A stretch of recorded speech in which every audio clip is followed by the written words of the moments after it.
අයිබෝවන් සුබ සන්ධ්‍යාවක්. අදත් අපි නැවතත් ඔබ හමුවන්නේ නයිටා කැනිමඩල ශාලිකා මැදිරියේ සිට. නයිටා ආයතනයට එහෙම නැත්නම් ජාතික ආධුනිකත් හා කාර්මික පුහුණු කිරීම අධිකාරියට 50 වසරක් පිරීම නිමිත්තෙන් සංවිධානය කරනු ලබන සාකච්ඡා මාලාවේ තවත් එක් පියවරක් වශයෙන් අද අපි සාකච්ඡා කිරීමට බලාපොරොත්තු වෙන්නේ යම්කිසි වැදගත්කමක් තියෙන, රටට වැදගත්කමක් තියෙන, ලෝකයට වැදගත්කමක් තියෙන, ඒ වගේම තරුණයාට වැදගත්කමක් තියෙන කර්මාන්ත අංශයක් සම්බන්ධව. එම නිසා එම කර්මාන්ත ශාස්ත්‍රය නැත්නම් කර්මාන්ත අංශය නියෝජනය කරමින් අපි සමග සාකච්ඡාව සඳහා අපි කැඳවාගෙන ආවා මේ රටේ ප්‍රධාන පෙළේ ව්‍යවසායකයෙකු. ඔහු ව්‍යවසායකයෙකුගේ ඇත්තටම ආරම්භයේ සිට ඔහු ව්‍යවසායකත්වය සඳහා යොමු වූ පුද්ගලයෙක් වශයෙන් ඇමරිකා එක්සත් ජනපදයේ මූලික අධ්‍යාපනයෙන් පසු උසස් අධ්‍යාපනයෙන් පසු ශ්‍රී ලංකාවට පැමිණ ශ්‍රී ලංකාවේ ව්‍යවසායකයෙකු විදිහට තම කර්මාන්තය ආරම්භ කොට ඒ ව්‍යවසායකත්වය තුළින් දහස් සංඛ්‍යාත තරුණ තරුණියන්ට සේවකයන්ට රැකියාව ලබා දෙමින් මේ රටේ IT ඉන්ඩස්ට්‍රි එකට නැත්නම් කර්මාන්ත අංශය වෙන තොරතුරු තාක්ෂණ අංශයට විශාල සේවයක් එදත් අදත් හෙටටත් කිරීමට බලාපොරොත්තු වෙන ඒ මහත්මයා අපි මෙලෙස හඳුනා ගමු. සෙන්ට් තෝමස් විද්‍යාලයේ අධිශිෂ්‍යයෙක් වෙන ඔහු උපාධි ලබා ගැනීමෙන් පසු ශ්‍රී ලංකාවේ ශාලා එන්ටර්ප්‍රයිසස් කවුරුත් අපි දන්නවා අත්දැඩිය පාරේ ශාලා එන්ටර්ප්‍රයිසස් අධිපති චින්තක විජය වික්‍රම මහතා අපි මේ මැදිරියට කැඳවුවා. එතුමාට අපි ආයුබෝවන් කියලා පිළිගන්නවා. අද අපි සාකච්ඡා කිරීමට බලාපොරොත්තු වන්නේ විශේෂයෙන් මේ තරුණ තරුණියන්ට වැදගත් වූ තොරතුරු හා sannivedana තාක්ෂණ අංශය පිළිබඳ. අපි හැම තරුණ තරුණියෙක්ම අද අහුවොත් මොකද්ද රස්සාව කියලා, මොකද්ද කැමති ශාස්ත්‍රය කියලා ඉස්සෙල්ලම කියන්න පෙළඹිලා ඉන්න IT සෙක්ටර් එකට රැකියාවක් සඳහා යොමු වෙනවා කියලා. ඉතින් ඇත්තටම එතුමා ගැන මූලික හැඳින්වීමක් කරත් එතුමාගේ කැපවීම මේ IT ඉන්ඩස්ට්‍රි එකේ කැපවීම විශාල වශයෙන් දායකත්වය ලබා දීලා තියෙනවා. IT ඇසෝසියේෂන්ස් වල නැත්නම් IT සංගම් වල ලංකාවේ ප්‍රකට IT සංගම් වල ඔහු ප්‍රධාන නිලය නැත්නම් සභාපති ධූරය නැත්නම් එහි ප්‍රධාන නිලය ඔබවලා තියෙනවා. ෆිටිස් ඒ වගේම දැනට ලංකාවේ පවතින නිපුණතාව පිළිබඳ ආංශික සභාවේ වර්තමාන සභාපතිවරයා වශයෙන් ඔහු කටයුතු කරනවා. ඊට අමතරව දෙස් විදෙස් විවිධ එවෝඩ්ස් නැත්නම් යම්කිසි IT ඉන්ඩස්ට්‍රි එකේ සේවාව වෙනුවෙන් ලැබපු සම්මාන අතිමහත් ප්‍රමාණයක් එතුමා ලබාගෙන තියෙනවා. කෙසේ වෙතත් එතුමා ගැන තවදුරටත් කියන්න ගියොත් මම හිතන ගොඩාක් වෙලාව යන කොහොම වුණත් අපි ප්‍රධාන වශයෙන් අපි හඳුනාගමු ඔහු ප්‍රකට ව්‍යවසායකයෙක්. ඒ නිසා මේ රටේ තරුණයන්ට රැකියාව දෙන්න පුළුවන් IT ඉන්ඩස්ට්‍රි එක ගැන පුළුල් දැනුමක් ඇති චින්තක මහත්මයා අපි සාකච්ඡාව ආරම්භ කිරීමට ප්‍රථම ඔබතුමාට චින්තක මහත්මයා කියලාම කතා කරන්න. මොකද නයිට් ආයතනයට සුපුරුදු මුහුණක්. අපි මේ ශාස්ත්‍රයට එන්නේ ඉස්සෙල්ලා දීර්ඝ වශයෙන් අපි කතා කරන්න ඉස්සෙල්ලා හැමෝම කියන මේ IT ඉන්ඩස්ට්‍රි එක කියන්නේ කුමක්ද කියලා අපි ඉස්සෙල්ලා හඳුනගමු. මොකද මේ IT ඉන්ඩස්ට්‍රි හැමෝම කියන්නේ IT ඉන්ඩස්ට්‍රි.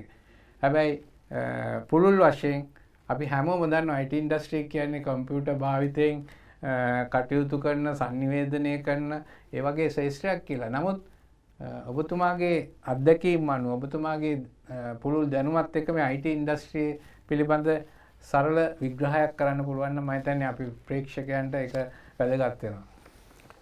නිලන්ත පළවෙනිම බොහොම ස්තුතියි ඒක හැඳින්වීමට.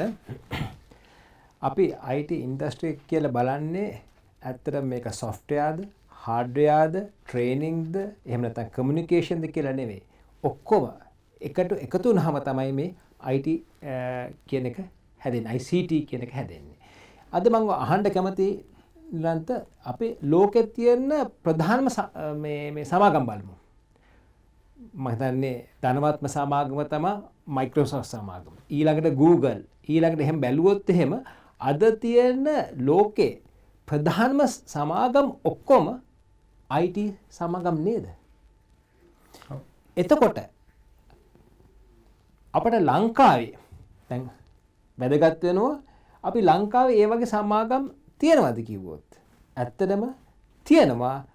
නමුත් මං හිතන්නේ අද මං හිතන්නේ අපි කවුරුත් දන්නවා මේක හංගන්න දෙයක් නෙවෙයි.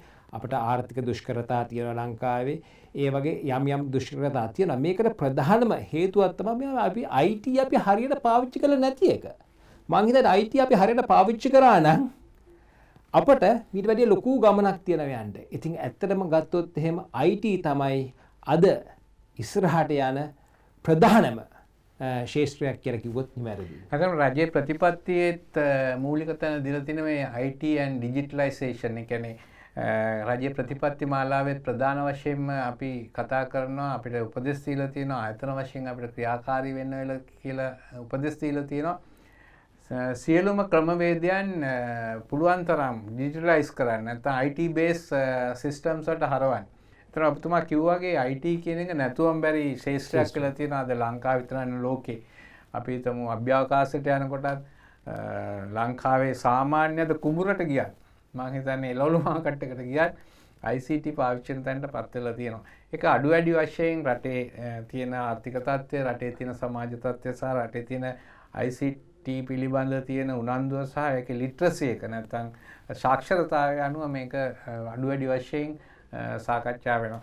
අපි ඔබතුමාගේ අවධානය යොමු කරොත් මේ IT සෙක්ටර් එක පුළුල්ව හැඳුන්වුවත් මේ මෙලෙස මේ IT නැතුව මේ කිසිම ශේෂ්ත්‍රයක් පවතින්න බෑ කියලා. හැබැයි ඔබතුමා ප්‍රධාන වශයෙන් තුනක් හඳුන්වලා දුන්නා. සොෆ්ට්වෙයාර් ගැන, හાર્ඩ්වෙයාර් ගැන, සංනිවේදනය ගැන. මේවයි සබ්සෙක්ටර්ස් ගත්තොත් නැත්නම් උපකුලක නැත්නම් උප ශේෂ්ත්‍ර ගත්තොත් තවදුරටත් මේ IT සෙක්ටර් එක බෙදා ගන්න පුළුවන්ද අපිට? නැත්නම් අපි හිතන්නේ මේකන් කම්පියුටර් මාර්ගයෙන් කරන දේ විතරද? නැත්නම් මේක සපෝටිව් ඉන්ඩස්ට්‍රීස් තියෙනවද? මේක යොදා ගන්න තව ඉන්ඩස්ට්‍රීස් මේ ලංකාවේ මොන වගේ පුළුල් විදිහට මේක භාවිතා වෙනවද? මොන ඉන්ඩස්ට්‍රි එකේද මේවා වැඩියෙන්ම ලංකාව වශයෙන් ගත්තොත් පාවිච්චි වෙන්නේ? ඊළඟට මම හිතන්නේ ඉතාල වැදගත් ප්‍රශ්නයක්. මම හිතන්නේ මේක අපි බලන්න ඕන ආකාර දෙකක් තියෙනවා. ඒ කියන්නේ කෝණ දෙකක් තියෙනවා. පළවෙනි එක තමයි as professionals ICT. ඒ කියන්නේ කෝඩර්ස්ලා ප්‍රෝග්‍රෑමින් කරන්න පුළුවන් කට්ටිය. ඒ එක කොට්ටාසයක්.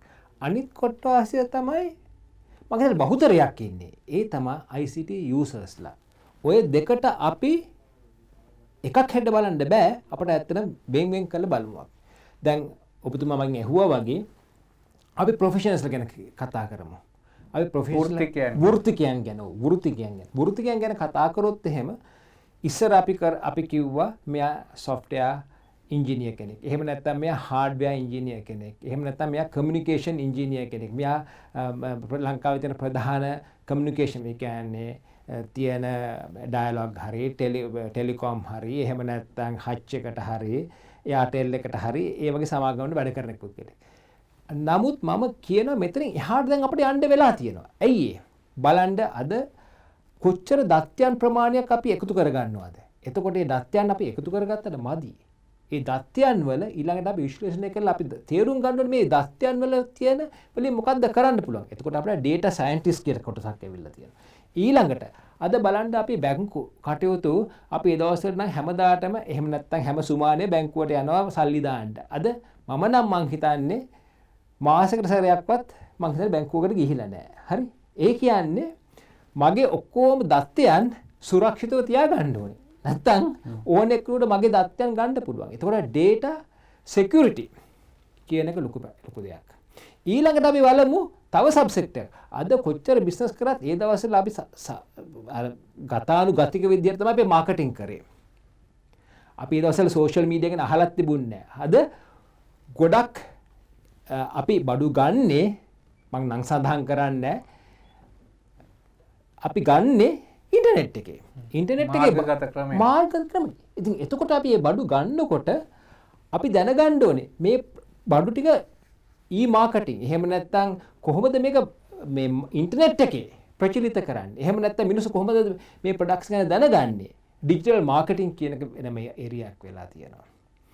ඉතින් ඒ වාදී වශයෙන් මං හිතන්නේ තව මට කතා කරන්න වෙලා තියෙනවා නම් මම හිතන්නේ මේ ගැන තව ඔව්, පැය භාගයක් මට කතා පුළුවන් කරන්න ඇත්තටම. පුළුවන්. මොකද මේ අපේ සාකච්ඡාව අපි කල් වෙලාතුව ගත්තේ ඇත්තටම මේක ඇත්තටම තරුණයා සහ සියලු මාධ්‍යයෙන් මේක බලන සියලු දෙනාට පුළුල් අවබෝධය ලබා දිය ලබා දිය යුතුයි. තව මම හිතන්නේ ඔබතුමාට කාලය වෙලා තියෙනවා මේ පුළුල්ව මේ ශාස්ත්‍රය පිළිබඳ හැඳින්වීමක් කරන්න. ඔව් මම දැන් ඉස්සෙල්ලා කතා කරේ ඇත්තටම වෘත්තිකයෙක් හැටියට. ඊළඟට අපි කතා කරොත් එහෙම කොහොමද දැන් මේක අපි මම ඉස්සෙල්ලා කිව්වා මේ කොහොමද අපි මේක මේ එක ප්‍රෝග්‍රම්ස් පාවිච්චි කරලා ICT යූසර් කෙනෙක් හැටියට කරන්න කියලා. එතන මම හිතනවා කියන්න වැදගත්ම දේ තමයි මෙතන වෙන්නේ ICT වලින් enabler කෙනෙක්.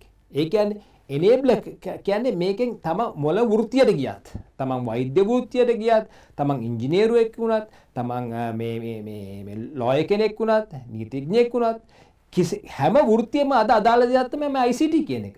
හරි? ඒ විතරක් නෙවෙයි. අද අපි හෝටලයක් බුක් කරන්න යන්නේ මොකද? අගෝඩා වගේ වෙබ්සයිට් වලට. ඒතකොට මේ වෙබ්සයිට් වල අපේ වෙබ්සයිට් එක උඩින් වෙන්නේ නැත්තම් කවුරුත් අපි කියන දන්නේ නැහැ. ඉතින් එතකොට එතනත් එන වෘත්තියක් මොකක්ද ඒ වෘත්තිය? කොහොමද අපේ වෙබ්සයිට් එක උඩින්ම දාගන්නේ කියන එක. ඊළඟට අපිට ග්‍රැෆික් ආටිස්ට්ලා අවශ්‍ය නැහැ. මොකද නිකන් ඒක දැම්මට වැඩක් නැහැ. අපිට ග්‍රැෆික් පාවිච්චි කරලා මේක අලංකාර විදිහට අපේ වෙබ්සයිට් එක අපි හදා ගන්න ඕනේ. ඉතින් එහෙම ගත්තොත් එහෙම මේකෙන් මං හිතන්නේ දොරවල් ඇරලා තියෙන වෘත්ති ගණනාවකට. ඉතින් දැන් අපි කතා කරොත් ඔබතුමා ගොඩක් කතා කරා විශේෂයෙන් තාක්ෂණය බැඳුණු සහ වෙළඳ කටයුතු සම්බන්ධ. අපි ටුවරිසම් ගත්තා. අර කිව්වා වගේ බුකින්ග්ස් වලට ටුවරිසම් කියයි, බුකින් කියයි. ඒ වගේ ගොඩක් ශේෂ්ත්‍ර වලට මේක විහිදිලා තියෙනවා. ඒතකොට මේක ඔබතුමා කියන්නේ මේකේ සීමාවක් නැහැ කියලා. සාගරය වගේ ශේෂ්ත්‍රයක්.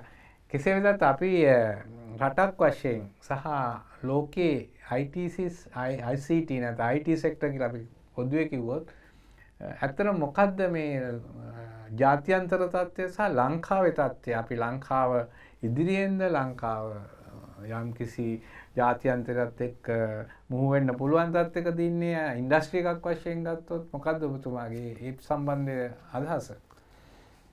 මම හිතනවා ඇත්තටම ලංකාවට දැනට ICT ශාස්ත්‍රයේ ඉන්න ප්‍රමාණය මදි.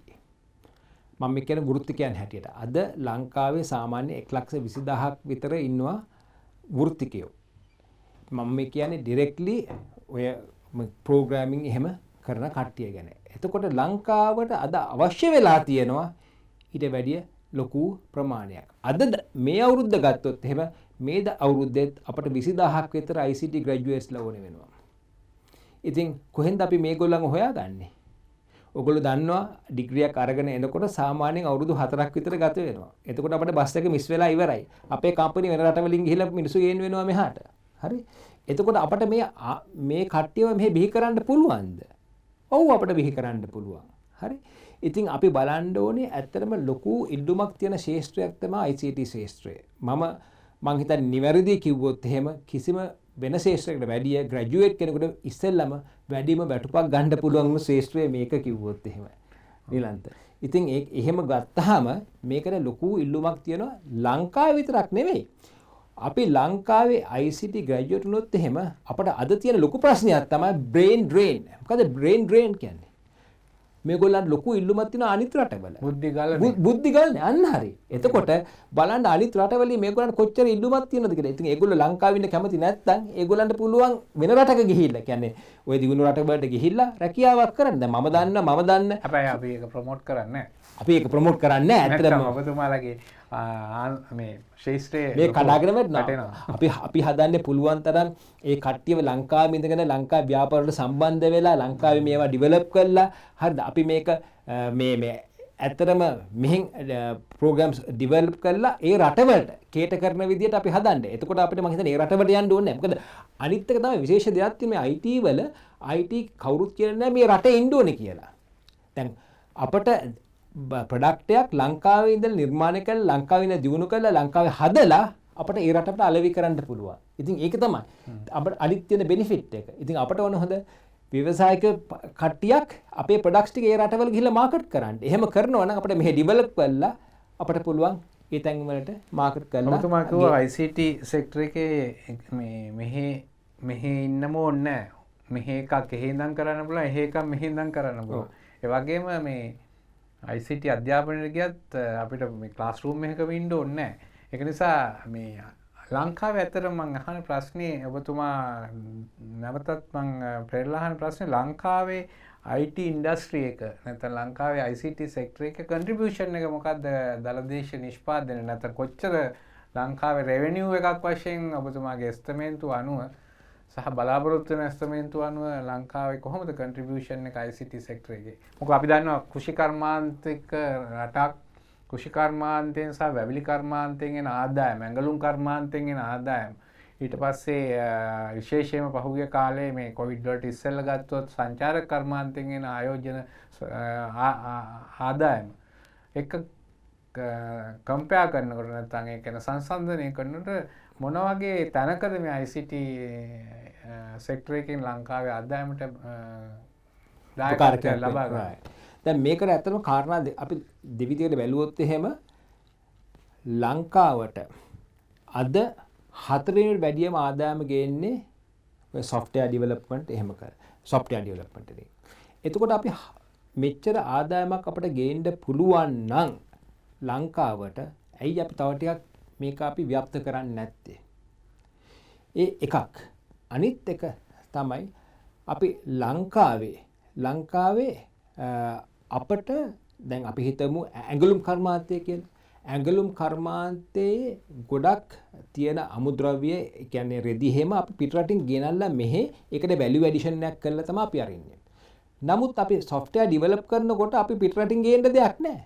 මේවා ඔක්කොම ලංකාවේ තියෙන්නේ. එතකොට අපි මේකෙන් ගන්න ලාභය 100%ක් තියෙන්නේ ලංකාවේ. ඉතින් එහෙම ගත්තාම මම කියනවා 4ට වැඩියම අපට ආදායම ගේන දේ තමයි ICT කියන්නේ. ඒකම අපි ඔතනින් නවතින්න බලාපොරොත්තු වෙන්නේ අපි බලාපොරොත්තු වෙනවා 2025 වෙනකොට මේක $3.5 billion ඉන්ඩස්ට්‍රි එකක් කරන්න. ඉතින් ඇත්තටම මේක කරන්න අපි ඇත්තටම ඒම් එක තිබුණේ මේක $5 billion ඉන්ඩස්ට්‍රි එකක් කරන්න. නමුත් අපි යථාර්ථය අපි ගැන කතා කරොත් මේ කොවිඩ් තත්ත්වයත් එක්ක ඊට ඉස්සෙල්ලා තිබෙන ප්‍රශ්නත් එක්ක මම හිතන්නේ අපි ඒක යථාර්ථවාදීව අපි මේ කියන 3.5ක ඉන්ඩස්ට්‍රියක් තමයි අපි 2025 වෙනකොට ආදායමක් අපි ගේන්න බලාපොරොත්තු වෙන්නේ. ඇත්තටම මේක හොඳ ඉලක්කයක් විශේෂයෙන්ම මේ කාලේ කතා කරන ඩොලර් ක්‍රයිසිස් සියලු දේ ගැන කතා කරද්දී ඔබතුමාලගේ ඉලක්කයට යන්න පුළුවන් වුණොත් ඇත්තටම අපි මේ කතා කරන්නේ මේ කාලේ නිකන් ඩොලර් බිලියන 3.5ක හිඟයක් ගැන තමයි මේ ෆොරින් රිසර්ව්ස් වල අඩුවක් ගැන තමයි මේ ලොකු සාකච්ඡාවක් යන්නේ. ඉතින් ඔබතුමාලගේ ඉලක්කේ ඒ තරමට එනවා නම් අපිට මම හිතන්නේ ඉදිරියේදී ලංකාවේ ආදායම සහ රිසර්ව්ස් නැත්නම් තැන්පතු පිළිබඳ ගැටලුවක් කෙන එකක් නැහැ. අපිට සාමාන්‍යයෙන් ICT ඉන්ඩස්ට්‍රි එකෙන්ම ලොකු ආදායමක් කන්ට්‍රිබියුෂන් එකක් ගන්න පුළුවන් වෙයි. ඇත්තටම ඒ තැනට යන්න ඉස්සෙල්ලා මම අපිට අවශ්‍ය වෙන මේ IT එඩියුකේෂන් නැත්නම් ICT එඩියුකේෂන් කියන එක පිළිබඳව පොඩි විග්‍රහයක් කරගන්න. මොකද ඔබතුමා ICT සෙක්ටර් එකෙන්ම අධ්‍යාපනය ලැබලා ඉහළ උසස් අධ්‍යාපනය ලැබලා නැත්නම් MBA එකක් අරගෙන ඊට පස්සේ ව්‍යවසායකයෙක් වෙලා ඒ සියලු දේ කරනකොට ඔබතුමාට මේ සියලු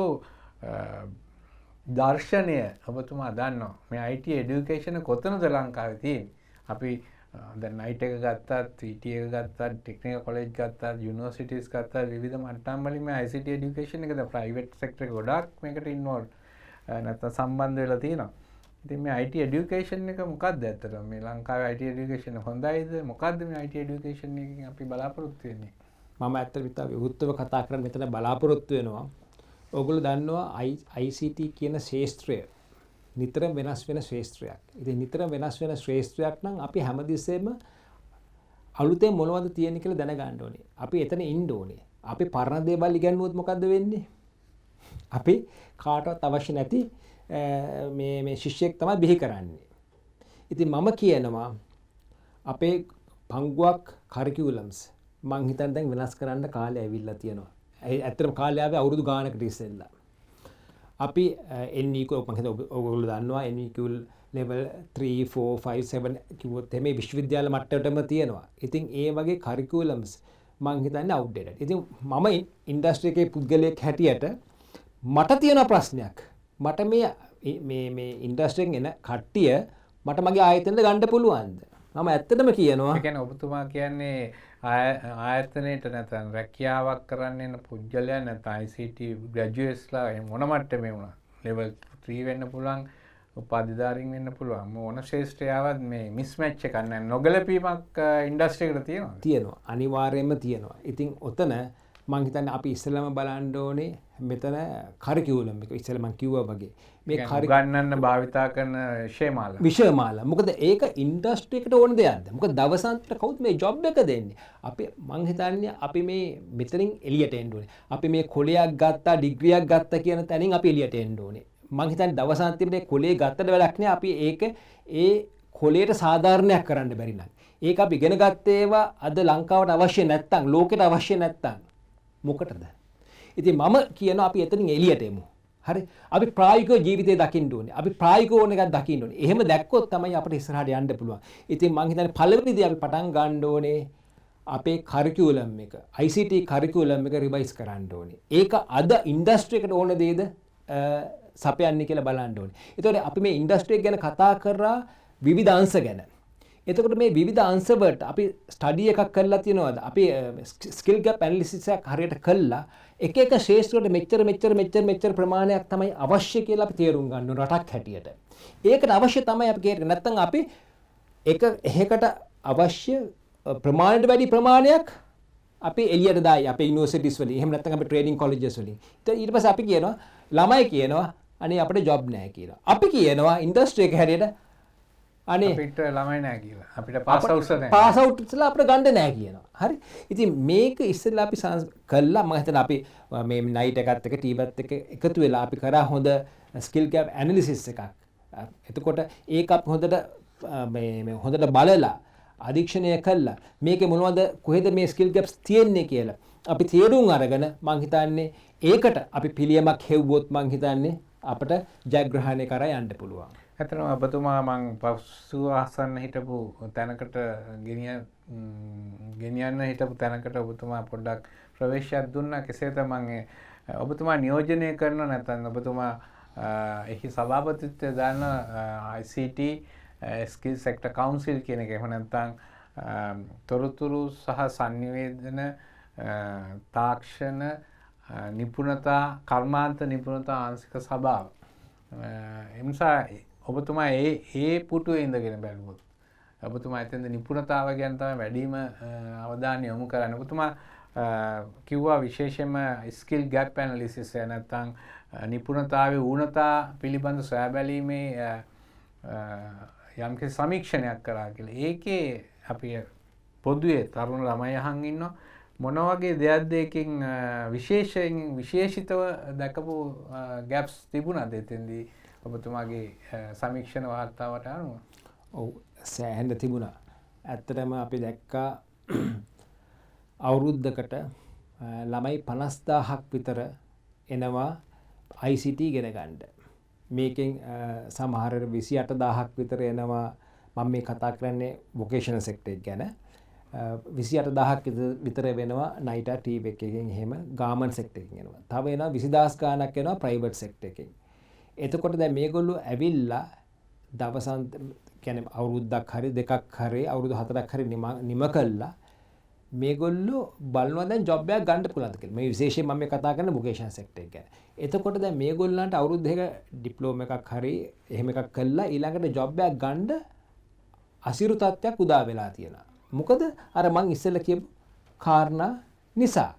ඉතින් මම හිතන්නේ අපි පුළුවන් තරම් බලන්න ඕනේ අද ඉන්ඩස්ට්‍රි එකට ගැලපෙන විදිහට ඒ ස්කිල් ගැප් එකේ තියෙනවා තව ගොඩාක් අපි තොරතුරු අපි හොයාගෙන තියෙනවා. ඒවා අපි ඇත්තටම ස්ටඩි කළා අපිට පුළුවන් නම් ඒකට පිළියම් අපිට ඒකට මොනවද කරන්න ඕනේ කියලා බලාගත්තට මදි. ඒක ක්‍රියාත්මක කරන්න ඕනේ. ඒක ක්‍රියාත්මක කරන්න මං හිතන්නේ අපිට තව වැඩදායි ශිෂ්‍යෝ සෑහෙන පිරිසක් ඩිග්‍රී හෝල්ඩර්ස් සෑහෙන පිරිසක් අපිට අනිවාර්යයෙන්ම බිහි කරන්න පුළුවන්. එතකොට චින්තක මහත්තයා දැන් ඔබතුමා කිව්වා ගැප්ස් ගොඩක් තියෙනවා. ඒ ගැප්ස් අතර නිතරම අපි නයිට් එක වශයෙන් අපිට කර්මාන්තයත් එක්ක නියැලිලා ඉන්න ආයතනයක් වශයෙන් විශේෂයෙන්ම සියලුම ආයතන වලට හොඳ ජොබ් ට්‍රේනින් නැත්නම් ප්‍රැක්ටිකල් ට්‍රේනින් දෙන ආයතනය වශයෙන් අපිටත් කර්මාන්තය නැත්නම් ඔබතුමා වගේ අනිත් කර්මාන්ත වලින් කියන දේ තමයි මේ ICT ඉන්ඩස්ට්‍රි එකට එන අයගේ තියෙන මේ ෆ්ලෙක්සිබල් නැත්නම් නම්‍යශීලී අධ්‍යාපනයකට හුරු නොවීම සහ ඔවුන් බලාපොරොත්තු වෙන්නේ අර සංස්කෘතිමය වශයෙන් හැමදාම තීච්ච මොකක් හරි උපාධියක් ගත්තා මොකක් හරි ඩිප්ලෝමා එකක් ගත්තා ආයතනින් එහාට මම සියලු දේ දන්නවා කියන පරිසරයක ඉඳගෙන වැඩ කරන්න පුළුවන් ජොබ්ස් වල තමයි ඉන්න තමයි බලාපොරොත්තු වෙන ICT. ඔබතුමා කිව්වාගේ මේක දිනෙන් දින වෙනස් වෙනවා.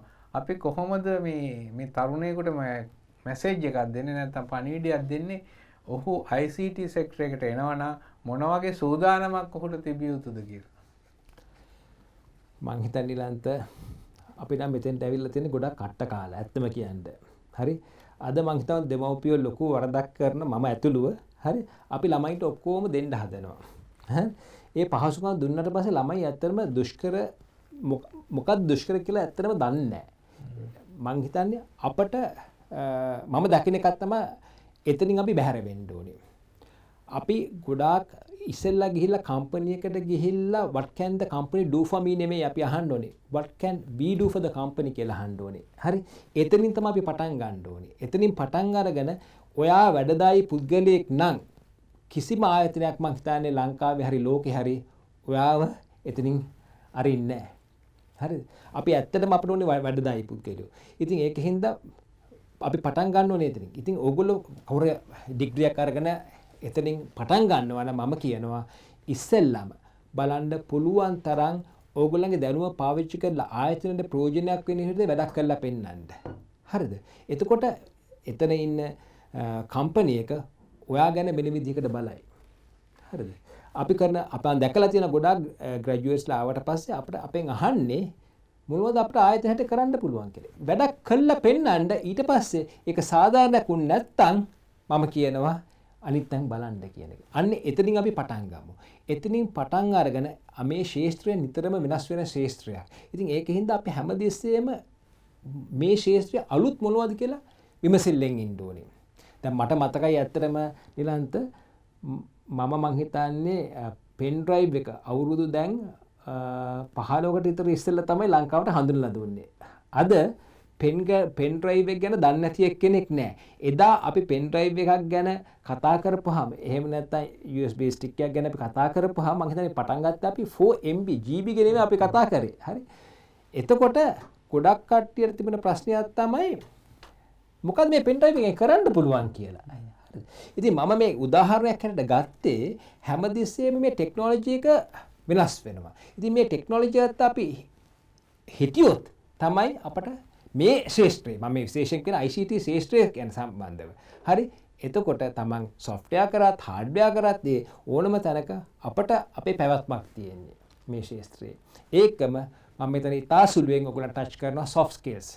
soft skills කියන එක වැදගත් වෙනවා අපේ මෘදු කුසලතා. කුසලතා. ඒ කියන්නේ අපේ communication skills, ටීම් එකක් හැටියට වැඩ කිරීම, ඒ වගේ කීපයක් තියෙනවා. ඒවා අපි මං හිතන්නේ දිනු කරගන්න. ඔබතුමා කිව්වා මේ soft skill විශේෂ ටීම් approach එක. මම හිතන්නේ මගේ හැඟීම හැටියට මම දැකපු විදිහට මේ software විශේෂම IT ඉන්ඩස්ට්‍රි එකේ තියෙන්නේ ගොඩක් ටීම් එකකින් තමයි ප්‍රොඩක්ට් එක එන්නේ. අනිවාර්යයෙන්ම. එතකොට මේ අපේ තරුණයන් වශයෙන් අපි අර ඒ කණ්ඩායම් හැඟීමකින් නැත්නම් කණ්ඩායම් සාමූහික තුලින් තමයි අපිට IT ප්‍රොඩක්ට් එකක් එළියට දාන්නේ. ඒ IT ප්‍රොඩක්ට් එක තමයි ලෝකේ අර ඔබතුමා වගේ බිලියන ගණන් වලට අලෙවි වෙන්නේ. මම හිතන්නේ ලංකාවෙත් විශේෂ කුසලතා ඇති තරුණ තරුණියන් ඉන්නවා.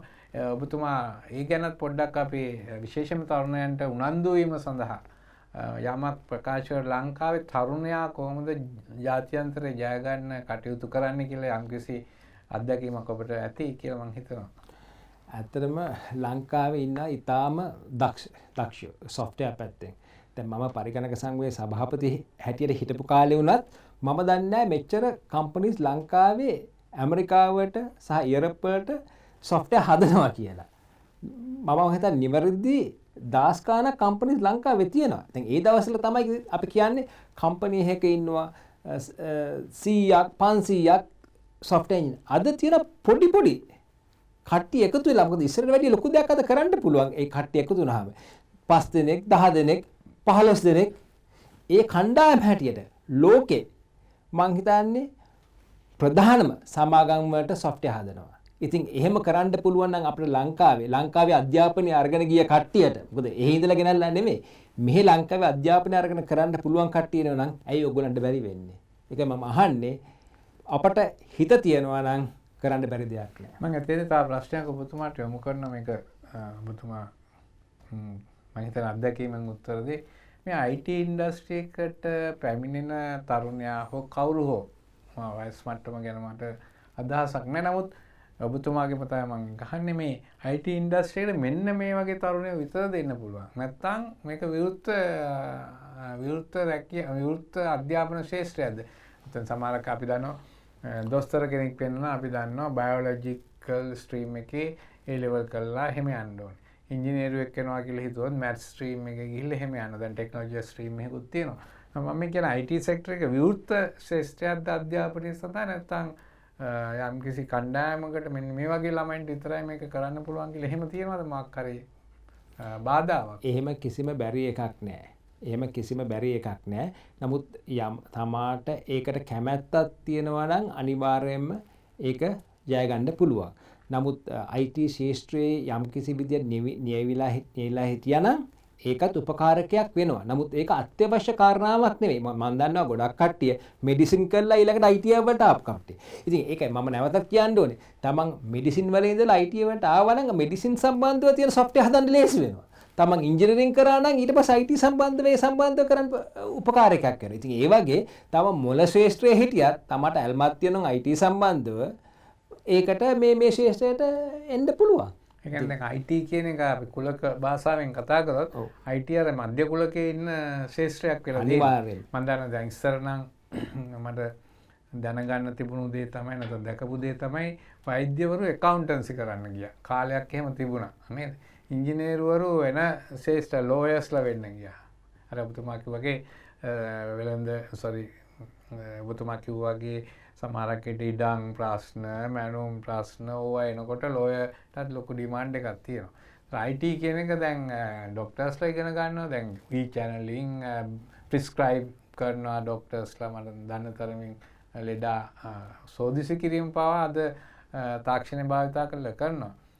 ඉතින් IT සෙක්ටර් එක දැන් මධ්‍ය කුලකයේ වෙලා අනිත් ශේෂ්ඨ මං හිතන්නේ උපකුලක වෙන තරමට තත්ත්වයට පත් වෙලයි කියන තමයි මට ඔබතුමාගේ මේ කතාවෙන් තේරෙන්නේ. දැන් බලන්න අපි GIS කොච්චර පාවිච්චි කරනවද? GIS පාවිච්චි කරලා දැන් ගොඩක් වෙලාවට අපි මොකක් හරියක් ඔන්ලයින් ඕඩර් කරපු හැටිය අපිට පුළුවන් GPS මාර්ගයෙන් ඒ බඩුව ඉන්න තැන හොයාගෙන බඩුව ඇවිල්ලා අපිට බාර දෙනවා.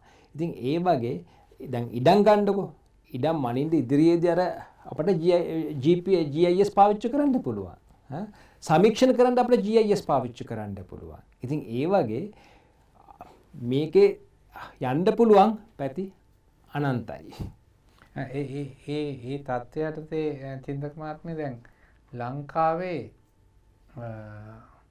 එදාට වඩා මේ සිස්ටම් භාවිතය පුළුල් වෙලා තියෙනවද නැත්නම් ස්ලෝ ගමනක්ද තියෙන්නේ ලංකාව මේ අලුත් තාක්ෂණයත් එක්ක මුහුවීමේ වේගය කුමන තත්ත්වෙද තියෙන්නේ කියලා පොඩ්ඩක් විස්තර කරොත්.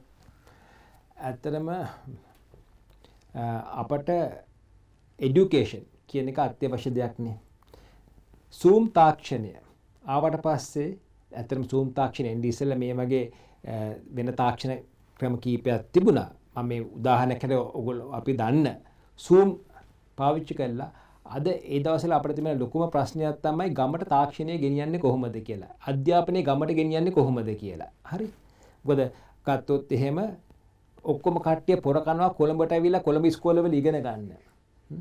අපට බැයිද ලංකාවේ ඉන්න දක්ෂම ගුරුවරු කොළඹ ඉඳගෙන ගමේ ඉන්න දරුවන්ට අපි ප්‍රෝග්‍රෑම්ස් කළා Zoom එක හරහා අපට බැයිද ඒ දැනුම දෙන්න.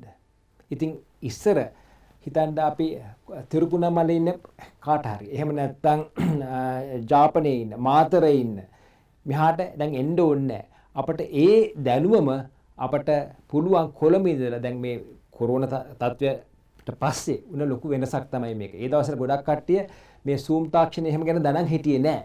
ඉතින් අද අධ්‍යාපනය ඉතා පහසු වෙලා තියෙනවා අපිට ගමට ගෙනියන්න. විශේෂයෙන් මේ සැරේ මම නිවැරදි වෙන්න ඇති කියලා මම හිතනවා. මේ සැරේ A level නැත්නම් ලබන අවුරුද්ද මුල් කාර්යයේ තියෙන A level විභාගෙට යන සිසුන් මම හිතන්නේ ඩිජිටල් අධ්‍යාපනයෙන් තමන්ගේ අධ්‍යාපනය වැඩි ප්‍රමාණයක් හදාරපු කණ්ඩායමක් විදිහට තමයි මම නම් දකින්නේ. ඒතකොට අපිට බලන්න පුළුවන් ඩිජිටල් තාක්ෂණයේ රිසල්ට් එක මොකක්ද කියලාත් අපිට යම්කිසි සක්සේරුවකට එන්න පුළුවන්. එන්න පුළුවන්. නමුත් එතනදී මම හිතන්නේ ගොඩක් ශිෂ්‍යයන්ට තියෙනවා ගැටලු ගත්තොත් එහෙම ඒගොල්ලන්ට ඩිජිටල් ඩිවයිස් එකක් තියෙනවා, ටැබ්ලට් එකක් තියෙනවද?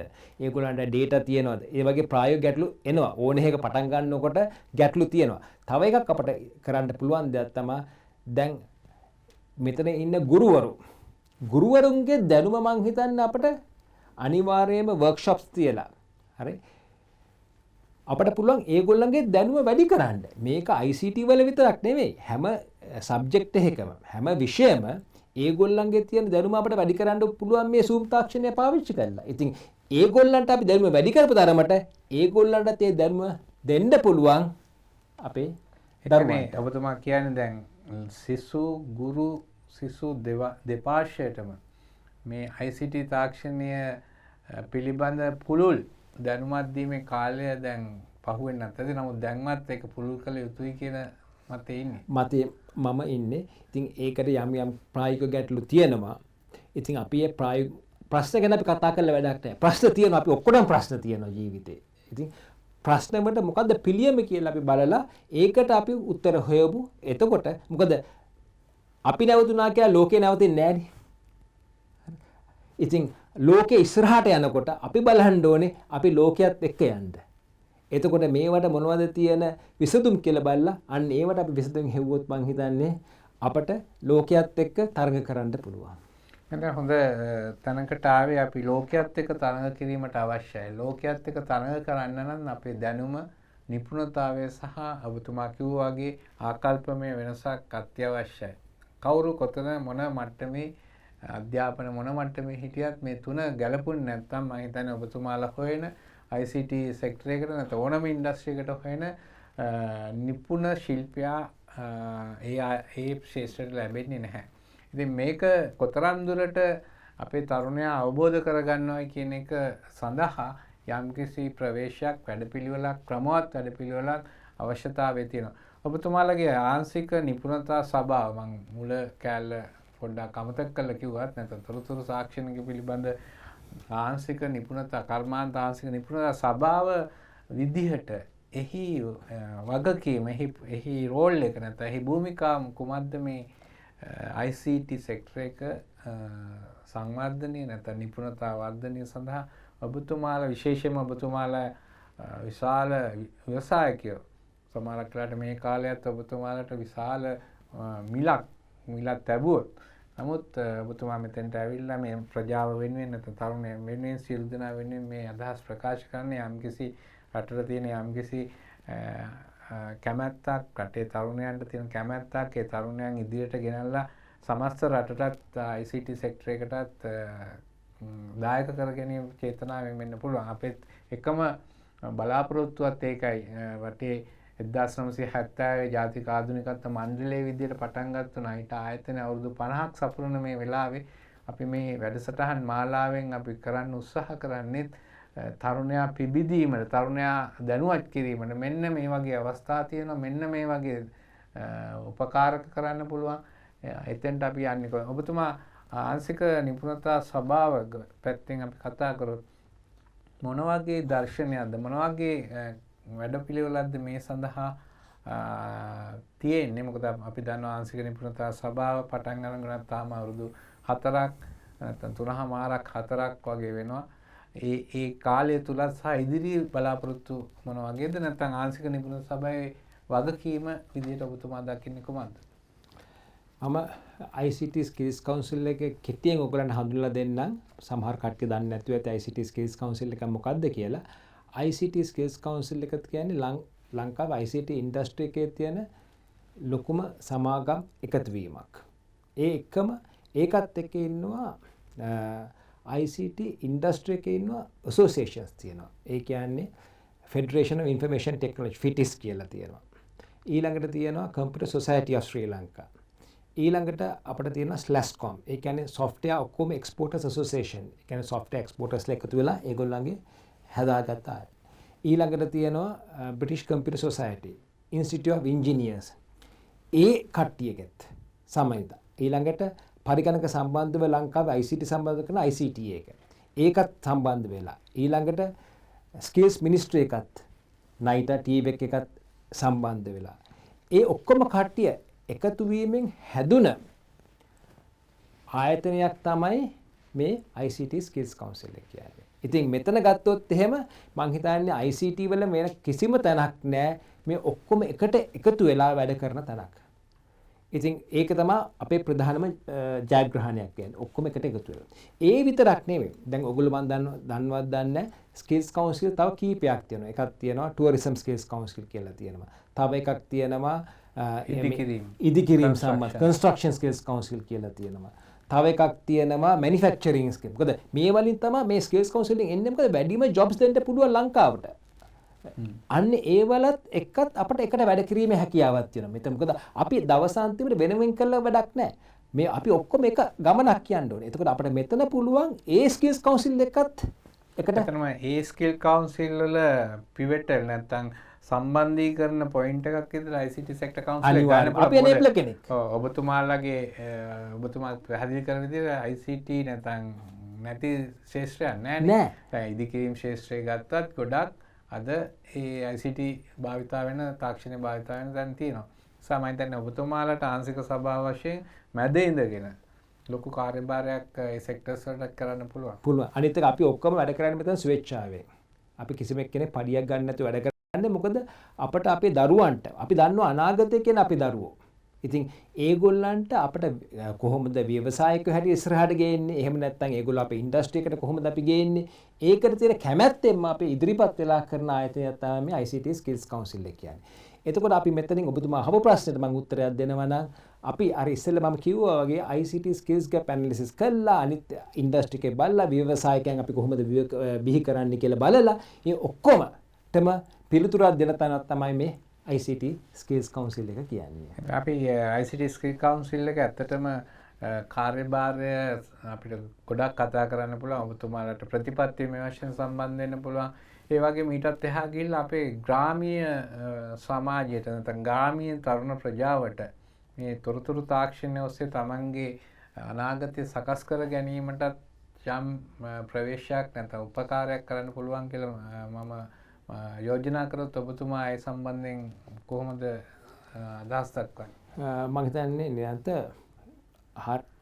නිවැරදි කියන එක අපි ICT policy body එකක්. ඒ කියන්නේ අධ්‍යාපනය සම්බන්ධව පොලිසි එකක් තියෙන්න ඕනේ. ඉතින් ඒ පොලිසි එක හදන තැන තමයි අපි වෙන්න ඕනේ. මොකද හේතුව අපි ඉන්ඩස්ට්‍රි එක හැටියට දන්නවා මෙහෙම තිබුණොත් තමයි අපිට පුළුවන් මේ ඔක්කොම කට්ටියට ජොබ් දෙන්න කියන එක. හරි. ඉතින් ඒක ඇත්තටම පොලිසි බොඩි එකක්. අපි ගිහිල්ලා මේක එක එක ඒවා ක්‍රියාත්මක කරන්න අපි බලාපොරොත්තු වෙන්නේ. නමුත් අපේ දැනුම අපිට දෙන්න පුළුවන්.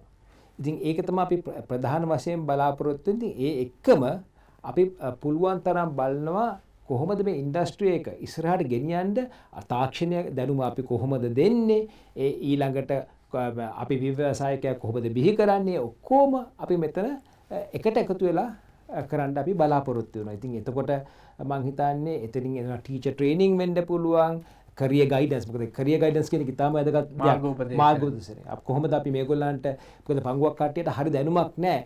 මේකේ තියෙන opportunities මොනවද අවස්ථා මොනවද කියන එක. ඉතින් ඒවා පැහැදිලි කරලා දෙනවා අපි. ඉතින් අපි ස්කෝල වල ගිහිල්ලා කතා කරනවා. අපි technical colleges වල ගිහිල්ලා කතා කරනවා. අපි Zoom seminars තියනවා. ඉතින් ඒ වගේ අනිත් එක අපි ලෝකෙට ගිහිල්ලා දැන් උදාහරණයක් හැටියට කවුරු හරි ගිහිල්ලා ගත්තනම් සිස්කෝ සර්ටිෆිකේට් එකක් එයාට ලේසින් රස්සාවක් ගන්න පුළුවන් අනිත් රටවල. අපි මේ මං නිරන්ත ඉස්සර කියපු දෙයට එක්කම කතා කරනවා නම් අපි කැමති නෑ අපේ කට්ටිය රට ගිහිල්ලා රස්ස නමුත් අපිට ඒක බලක් ගන්න බෑ. නමුත් ඒ තැන් වලටත් යන්න අපිට උදව්වක් කරන්න පුළුවන්. ඔව් ඇත්තටම මේ රට දැන් අපි දැන් දොස්තර මහත්මයෙක් නැත්නම් ඉංජිනේරුවෙක් රට ගියොත් ඔහු භෞතිකව නැති වෙනවා. ඔව්. මම හිතන්නේ රටින් ගියත් බුද්ධිගලණය වුණත් කොහොම වෙන රටකට ගියත් එයා භෞතිකව අපේ ලංකාවෙන් අහිමි වෙනවා මගේ දැනීම හැටියට. නමුත් IT වෘත්තිකයෙක් ලංකාවේ හොඳට වැඩ කරන් හිටිය කෙනෙකුත් පිටරටකට පදිංචියට හෝ රැකියාවකට ගියත් එයා භෞතිකව නැති වුණත් දිගු කාලීනව දවස පුරාම අවශ්‍ය නම් ලංකාවේ ඉකොනොමියකට නැත්නම් ආර්ථිකයට නැත්නම් IT ඉන්ඩස්ට්‍රියට සම්බන්ධ වෙලා තමන්ගේ දායකත්වය ලබා දෙන්න මේ IT ඉන්ඩස්ට්‍රි එකේ හොඳටම අවස්ථාවක් තියෙනවා. එහෙ ඉඳන් උනත් මෙහි ප්‍රොජෙක්ට් එකක් කරලා අපේ ලංකාවේ IT ඉන්ඩස්ට්‍රි එකට කන්ට්‍රිබියුට් කරන්න නැත්නම් සම්බන්ධ වෙන අවස්ථාවක් තියෙනවා. වෙන ශේෂ්ත්‍රවල ඒක බොහොම අඩුයි. දොස්තර කෙනෙකුට එහෙ ඉඳන් මෙහි ප්‍රැක්ටිස් කරන්න අමාරුයි.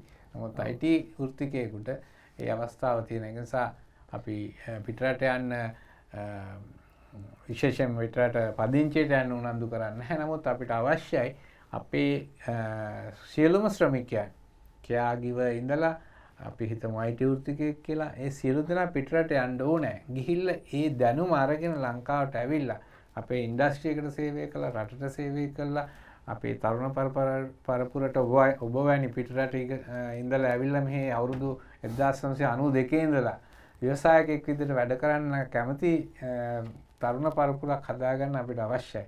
හැබැයි අනිත් පැත්තෙන් රටට ආදායම ගේන්නත් පිටරට රැකියාව සඳහා යාම අවශ්‍යයි. මම හිතන්නේ නිලන්ත ඉතා වැදගත් දෙයක් උතෙන් කියවුණා. ඒ කියන්නේ අපට දැන් ගොඩක් කට්ටිය එක එක රැකියාවලට මැද පෙරදිග රටවලට යනවා, කොරියාවට යනවා, ගොඩක් රටවලට යනවා. අපට පුළුවන් නම් මේගොල්ලන්ගේ තාක්ෂණික දැනුම තව ටිකක් වැඩි කරලා ICT දැනුම වැඩි කරොත් එහෙම දැන් ඒගොල්ලන්ට මෙච්චර ඩොලර් ප්‍රමාණයක් හම්බ වෙනවා නම් මම හිතන්නේ මේ දැනුමත් එක්ක ඒක 130කින් 40කින් අපට ඊට වැඩි ආදායමක් උපය ගන්න පුළුවන් ඒගොල්ලන්ට. ඒ සල්ලි ඔක්කොම නායිත් ලංකාවට නේද? ගොඩක් කට්ටිය අපි ගත්තොත් එහෙම මේ රටේ පදිංචි වෙන්නේ නැහැ. ඉතින් එතකොට ලංකාවට එන ආදායම තව වැඩි කරගන්න පුළුවන්. ඉතින් අපි යවන්න ඕනේ ඇත්තටම හොඳ ස්කිල් සෙට් එකක් තියෙන කට්ටියක් රට. ICT ඇතුළුව ICT ස්කිල් සෙට් එකත් එක්ක නැත්නම් ICT අධ්‍යාපනයේ නැත්නම් නිපුණතාවයත් එක්ක වෙනත් වෘත්තිකයෙක් ගියොත් මේසන් වුණා. මොකද පිටරට වලට ගියාම ඒවැය තියෙන තාක්ෂණය වෙනස්, ඒවා භාවිතා කරන තාක්ෂණ ක්‍රම වෙනස්, උපකරණ පාවිච්චි කරන දේශේ සමහරක් විට ඩිජිටල් උපකරණ වෙන්න පුළුවන්. මේ සියලු දේ එක්ක මම හිතන්නේ ඔබතුමා වෙන දෙයකින් ප්‍රකාශ කරන්න නැත්නම් වෙන විදිහට ප්‍රකාශ කරන මේ ICT for all කියන සංකල්පයක් මේ කතා කරන්න කියලා මට නිකන් හැඟීමක් ආවා. සියලුම වෘත්තිකයන්, එයා මේසන් වුණත්, එයා වෙල්ඩර් වුණත්, එයා ඔටෝ මෙකැනික් වුණත්, එයා ICT ළමෙක් වුණත්, වෘත්තිකයෙක් වුණත් සියලු දෙනාටම මේ ICT දුගන්නලා පිටරට යවන්නකින් ලොකු වාසියක් ආර්ථිකමය හා ඔවුන්ගේ පෞද්ගලික ප්‍රවර්ධනය සඳහා වාසියක් ලැබෙනවා කියන එකද ඔබතුමා මේ ප්‍රකාශ කරන්නේ? අනිවාර්යයෙන්. ඒක තමයි අපි ප්‍රකාශ කරන්නේ. මොකද ඒක කරපුවාම එයාට යයි කාලය ඉතුරු කරගන්න පුළුවන්. මොකද එයා උපකරණ පාවිච්චි කරන්න පුරුදු වුණාම එතකොට ඊට වැඩි වැඩ කොටසක් එයාගේ ප්‍රොඩක්ටිවිටි ඵලදායීතාව තව වැඩි කරගන්න පුළුවන්. ඵලදායීතාව වැඩි කරගත්තාම එයාට උපයන්න පුළුවන් ප්‍රමාණයත් වැඩි කරගන්න පුළුවන්. ඉතින් ඒක ඇත්තටම අපිට ලංකාවට ගේන්න පුළුවන් වැඩි ප්‍රමාණයක්. ඉතින් අපි ඇත්තටම කරන්න ඕනේ මං හිතන්නේ ෆොරින් එම්ප්ලොයිමන්ට් එකේ එහෙම තව ටිකක් මේගොල්ලන්ට ස්කිල් එකක් දීලා රට ඇරලා ඒකෙන් එන ආදායම ලංකාවට ගෙන්න ගන්න පුළුවන් නම් මං හිතන්නේ ඒකට ප්‍රධාන දේ තමයි ICT දැනුමක් ලබා ගැනීම. හරි. ඔබතුමා අපි දැන් කතා කරගෙන ආවේ IT අධ්‍යාපනය, IT සෙක්ටර් අධ්‍යාපනය සහ ඊට පස්සේ අපි ආව IT රැකියාව සම්බන්ධව. එතකොට IT රැකියාවත් එක්කම ගොඩක් අය දකිනවා IT කියන්නේ මේ නිදි මරාගෙන බොහොම මහන්සි වෙලා ජීවිතයක් නැතුව වගේ එන්නේ එහෙම ශේෂ්ත්‍රයක්ද මේක? එහෙම නැත්නම් IT කරන්නට ලයිෆ් එකක් නැහැ නැත්නම් ජීවිතයක් නැති වගේ තත්ත්වයක්ද තියෙන්නේ? නැත්නම් IT කියන්නේ බොහොම විනෝදාත්මක නැත්නම් බොහොම සැහැල්ලුවෙන් කරන්න පුළුවන්, මොලේ කොහොමද පාවිච්චි කරන්න වෙනවා අනිවාර්යයෙන්ම. නමුත් එහෙම දෘෂ්ටියක්ද? දැන් දොස්තරවරුත් අපි දන්නවා රෑ 12 වෙනකනුත් වැඩ කරනවා නේ, චැනලින් සර්විස් වල, ඔපරේෂන් තියටර්ස් වල. මේ IT සෙක්ටර් එකේ රැකියාව මොන වගේ තත්ත්වයක්ද ජීවිතේ ගෙන යාමේදී සැලකීමේදී? මං හිතන්නේ අපි ඕන එකක් කරන ජීවිතේ කැපකිරීමක් තියෙන්න ඕනේ. දැන් මම මේ තත්ත්වෙට එන්න මම කැපකිරීම ගැන කිව්වොත් එහෙම මට පොත් ගානක් ලියන්න පුළුවන්. ඉතින් මං හිතන්නේ ICT කියන්නේ එච්චර අමාරු වෘත්තයක් නෙවෙයි. මොකද දැන් Tamanට ඕන නම් software එකක් develop කරනවා. Tamanට ඕන නම් ඒ software එක develop කරන්න නැතුව ඉන්න පුළුවන්. කියන්නේ ඊට වැඩිය කාලය අරගෙන අපිට develop කරන්න පුළුවන්. Tamanගේ කැපවීම උඩ තමයි ඇත්තටම මේකේ බැරෑරුම්කම තියෙන්නේ. නමුත් මම කියනවා මේක එච්චර අමාරු වෘත්තයක් නෙවෙයි. මොකද අපිට hardware ගත්තොත් එහෙම network engineer කෙනෙක් වෙන්න පුළුවන්, software ගත්තොත් software engineer කෙනෙක් වෙන්න පුළුවන්. ඒ වගේ වෙන වෘත්ති ගොඩාක් තියෙනවා. හරිද? මේ ඕන එක මම නම් කියන්නේ අපේ කැපවීම අවශ්‍යයි ඕන එකට. ඒ කැපවීම අපි නිදිමරාගනද කරන්නේ? එහෙම නැත්නම් අපට ඒක ලේසියෙන් කරගන්න පුළුවන්ද? මං හිතන්නේ ඒක ප්‍රශ්නයක් නෙවෙයි. නමුත් ඒ කැපවීම අපි වැඩ කරොත් මං හිතන්නේ අපි යන ගමන අපිට සාර්ථක කරගන්න පුළුවන් ඕනම වෘත්තියක්. මං විවේකයකට නවත්තන්න ඉස්සෙල්ලා ඔබතුමා කතා කරපු තැනින් පොඩි තව ප්‍රවේශයක් ගන්න කැමති. මම හිතන්නේ පහුගිය කොවිඩ් කාලයත් එක්ක රටේ සියලු අංශ අඩපණ වෙද්දී නැත්නම් අපේ ප්‍රායෝගිකව මම අප උදාහරණයක් වශයෙන් ගත්තොත් ගොඩනැගිලි කර්මාන්තයේ ඉංජිනේරුවරයෙක් අඩපණ වෙද්දී ක්‍රියාකාරී නොවෙද්දී නැත්නම් වෘත්තීය ක්‍රියාකාරීත්වය අවම වෙද්දී ගමනාගමනේ ඉන්න ඉංජිනේරුවෙක් නැත්නම් වෘත්තිකයෙක් නැත්නම් ස්කිල් පර්සන් කෙනෙක් අඩපණ වෙද්දී රැකියාවට නොගොස් කරගන්න බැරි වෙන තත්ත්වයකට IT ඉන්ඩස්ට්‍රි එක අවදියෙන් හිටියේ කාලේ. අපි අවදියෙන් හිටියේ නැත්තම් මං හිතන්නේ මීට වැඩිය ගොඩක් ප්‍රශ්න වෙනවා ලෝකයේ දිහා බලපුවාම අපි රටක් හැටියට අවදියෙන්ද හිටියේ කියන එක මටත් ගැටලුවක් තියෙනවා. ඊට වැඩිය දේවල් අපිට කරන්න තිබුණා කියලා මං විශ්වාසය. ඉතින් මං හිතන්නේ ඔව් යමක් කරුණා අපි කැමැත්තෙන් හෝ අකමැත්තෙන් අපි කරන්න සිද්ධ වුණා. ඉතින් ඒකෙන් මං හිතන්නේ ඇත්තටම ICT ශාස්ත්‍රයට ලොකු බලපෑමක් වුණේ නැහැ. ඇත්තටම මොකද ICT ශාස්ත්‍රය හැම ශාස්ත්‍රයකටම උපකාරකයක් වුණා. ඉතින් ඒක හින්දා මම හිතන්නේ ICT උපකරණ වල තියෙන ඉල්ලුම වැඩි වුණා, software වල තියෙන විශ්වාසය වැඩි වුණා. දැන් මම වැඩියෙන් කෙටින් කියනවා නම් ගොඩක් කට්ටිය e-commerce කියන්නේ මොකක්ද කියලා දැනන් හිටියේ නෑ. අපිට ගෙදරට බඩු ටික ගෙන්න ගන්න ක්‍රමවේදයක් දැනන් හිටියේ නෑ. අපි ගිහලා සුපර් මාකට් එකෙන් ගිහලා බඩු ගන්නවා. එහෙම නැත්නම් කඩේටම ගිහලා බඩු ගන්න සමාජයක් තිබුණේ. නමුත් අද අඩු ගන්න ඉන්ටර්නෙට් එකෙන් කොහොමද බඩුවක් ගන්න කියනවත් මූලික දැනීමක් අපිට තියෙනවා. ඉතින් ඇත්තටම මේකෙන් සෑහෙන ලොකු වෙනසක් වුණා කිව්වොත් නිවැරදි. අපි මේ ICT ගැන බලන එක. ඒකෙන් මම හිතන්නේ කැමැත්තෙන් හෝ අකමැත්තෙන් ලංකාවේ ඉන්න ගොඩක් බහුතරයකට මේ ICT වල තියෙන ප්‍රයෝජන නිකම්ම තේරුම් ගියා. අඩු ගානේ අපට ෆාමසියට කොහොමද ෆාමසියෙන් අපි බඩු ටික ගෙන්න ගන්නේ. ඉතින් මීට වැඩිය දේවල් අපිට ඇත්තටම කරන්න තිබුණා. අපි පිට රටවල් දිහා බලපුවාම මීට වැඩිය ලොකු දේවල් ටිකක් කෙරුණා. නමුත් ඒ තරමට අපි කෙරුන්නේ නැතුණත් ලංකාවෙත් යම් කිසි දෙයක් කෙරුණා කිව්වොත් නෙමෙයිද? අපි අද සාකච්ඡා කරේ අපේ ප්‍රධාන මාතෘකාවනේ ලංකාවේ කර්මාන්ත ශාස්ත්‍රවල වැදගත් කර්මාන්ත ශාස්ත්‍රයක් කියලා හිතන ICT කර්මාන්ත ශාස්ත්‍රය. නමුත් අපි පොඩි නැත්නම් කුඩා විවේකයකට ගිහිල්ලා නැවතත් අපි අපේ ප්‍රධාන කතානායක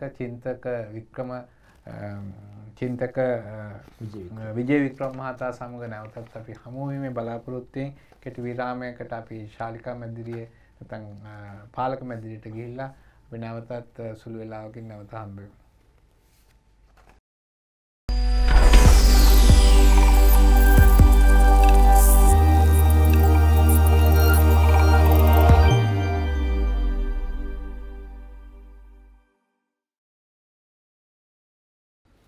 නැවතත් අපි නයිටා කැනිමඩල ශාලිකා මැදිරියේ සිට ඔබ කැඳවාගෙන යන කැමැත්තෙන් ඉන්නවා. අපි පහුගිය කාලේ අපි සාකච්ඡා කරපු මේ ICT සෙක්ටර් එක නැත්නම් ICT ඉන්ඩස්ට්‍රි එක පිළිබඳව සහ එහි ඇති අධ්‍යාපනය සහ එහි ඇති අවස්ථා නැත්නම් ජොබ් ඔපචුනිටිස් රැකියා අවස්ථා ගැන අපි කතා කරගෙන හිටියා. ඒකට අවශ්‍ය සූදානම් නැත්නම් තරුණයෙකු වශයෙන් වැඩිහිටියෙකු වශයෙන් ඔබ කොතරම් දුරට සූදානම්ද? සූදානම් විය යුත්තේ කෙසේද? ඒට සූදානම් විය යුතු ඔබ පරිපූර්ණ කරගත යුතු ලක්ෂණ මොනවාද කියලාත් අපි සාකච්ඡා කරා. ඒ වගේම IT ඉන්ඩස්ට්‍රි එක ජාතික ආදායමට කෙසේ සම්බන්ධ වෙනවද? කෙසේ කන්ට්‍රිබියුට් කරනවද? නැත්නම් දායක වෙනවද කියලාත් අපි කතා කරා. ඒ වගේම IT ඉන්ඩස්ට්‍රි එකේ විවිධ අධ්‍යාපන ශාස්ත්‍ර IT ඉන්ඩස්ට්‍රි එකේ තියෙන ජොබ් ඩිසිප්ලින්ස් නැත්නම් සබ් සෙක්ටර්ස් උපකුලක සහ ICT සෙක්ටර් එක මධ්‍ය කුලකයට ඇවිත් අනිත් ශේෂ්ත්‍ර සමග සම්බන්ධතාවය ඇති කරගෙන තියෙන්නේ කොහොමද? එහෙම නැත්නම් ICT සෙක්ටර් එක තවදුරටත් වෙනමම ශේෂ්ත්‍රයක් නොවන බවත් එය සියලුම ශේෂ්ත්‍රවල මැද තියෙන නැත්නම් සෙන්ට්‍රල් පොයින්ට් එක මධ්‍ය ලක්ෂ්‍ය බවට පත් වෙමින් තියෙන බවත් අපි සාකච්ඡා කරා. ඒ වගේම අපි ICT සෙක්ටර් එක තරුණ ජීවිත ගොඩනගා ගැනීමට නැත්නම් ග්‍රාමීය ජීවිත ගොඩනගා ගැනීමට කොතරම් දුරට සම්බන්ධ කරගත හැකිද කියන එකත් අපි සාකච්ඡා කරා. අද දිනේ අපිත් එක්ක මේ සාකච්ඡාවට සහභාගී වීමට මේ අදහස් සුවමාරු කර ගැනීමට අපේ ආරාධනාවෙන් මේ ශාලිකා මැදිරියට පැමිණේ ලංකාවේ නම්බර් 1 නැත්නම් නම්බර් 1 ව්‍යවසායකයෙක් IT සෙක්ටර් එකේ ඩිජිටල් සෙක්ටර් එකේ මම එහෙම කිව්වොත් නිවැරදි. ඒ අපේ චින්තක මහතා එතුමා තමන්ගේම ව්‍යාපාරයක් කියනකට වඩා මම කැමතියි තමන්ගේම ව්‍යවසායක් පවත්වාගෙන යනවා. ඒකෙන් තරුණ ළමයින්ට තරුණ ජනයාට තරුණ පරම්පරාවට විශාල රැකියා අවස්ථා බිහි කරලා තියෙන. ඒ වගේම එතුමා ලංකාව විතරක් නෙමෙයි ලෝකයේ අනිත් රටවල් සමග සම්බන්ධ ලංකාවේ තරුණයාට අවශ්‍ය රැකියා ලබා දීම සඳහා නිරන්තරයෙන්ම කැප වෙලා වෙනත් නෙට්වර්ක් සදාගෙන නැත්නම් ජාලගත වෙලා මේ ආයතන ලංකාවට ආර්ථික වශයෙන් ශක්තියක් ගෙන දෙන්න උපරිම උත්සාහ කරන ගමන්ම තමන්ගේ වෙලාව කළමනාකරණය කරගෙන රටේ අනිකුත් සභාවන් නැත්නම් අනිකුත් IT සෙක්ටර් එකට පිහිටුවා ඇති අනිකුත් ප්‍රධාන සංගම් වල නියෝජනය කරමින් එහි සභාපතිත්වය දරමින් විශේෂයෙන්ම අමාත්‍යාංශය යටතේ තියෙන ආංශික නිපුණතා සභාව මෙහෙයවමින් අවුරුදු කිහිපයක්ම කටයුතු කරනවා. ඒ වගේම අපේ රජයේ ප්‍රතිපත්ති වෙන ඩිජිටල් ඉකොනොමි එකට යන්න නැත්නම් ඩිජිටල් ආර්ථිකයකට යන්න ගැන ගමනේදී එතුමාලා පෞද්ගලිකවත් ව්‍යවසායකෙක්වත් වශයෙන් රජයේ පාර්ශවයට රජයේ නැත්නම් අපි වැනි ආයතන සමග සම්බන්ධ වෙලා ඒ තැනට ගෙනියන්න අපේ සිසුන් එතෙන්ට ගෙනියන්න තරුණ පරපුර එතෙන්ට ගෙනියන්න ලොකු දායකත්වයක් කරන අතරතුරයි අපි මේ අවස්ථාවට එතුමා කැඳවා ගත්තේ. ඒ නිසා අපි දෙවන අවස්ථාවේ නැත්නම් මේ විරාමයෙන් පසු අපි සාකච්ඡා කරන්න යන්නේ තවත් තරුණයන්ට වැදගත් වූ කඩයිමක් නැත්නම් වැදගත් වූ තත්ත්වයන් පිළිබඳව. අපිත් එක්ක මෙතෙක් රැඳී සිටියට අපි බොහොම ස්තුතිවන්ත වෙනවා. ඊට ඉස්සෙල්ලා චින්තක මහත්මයාගේ සාකච්ඡාවට යන්න ඉස්සෙල්ලා මම දැකපු දෙයක් නැත්නම් මම දැන් මේ ඉන්ටර්නෙට් එකෙන් දැකපු දෙයක් අපේ තරුණයන් වෙනුවෙන් මේ දක්වන්න කැමති ICT services කියලා ගත්තාම අපි කතා කරා මේ චින්තක මහත්මයාගේ සාකච්ඡාවේදී ගොඩාක් කතා කරා. නමුත් තරුණ පිරිසගේ දැන ගැනීම සඳහා අපි මම කැමති යම් ප්‍රවේශයක් සඳහාත් මේ කියවන්න මේ ගොඩාක් ලිස්ට් එකක් තියෙනවා අපේ ලංකාව තුළ දැනට ක්‍රියාත්මක වන ICT නැත්නම් තොරතුරු සංවේද තාක්ෂණ සර්විසස් සේවාවන් පිළිබඳ.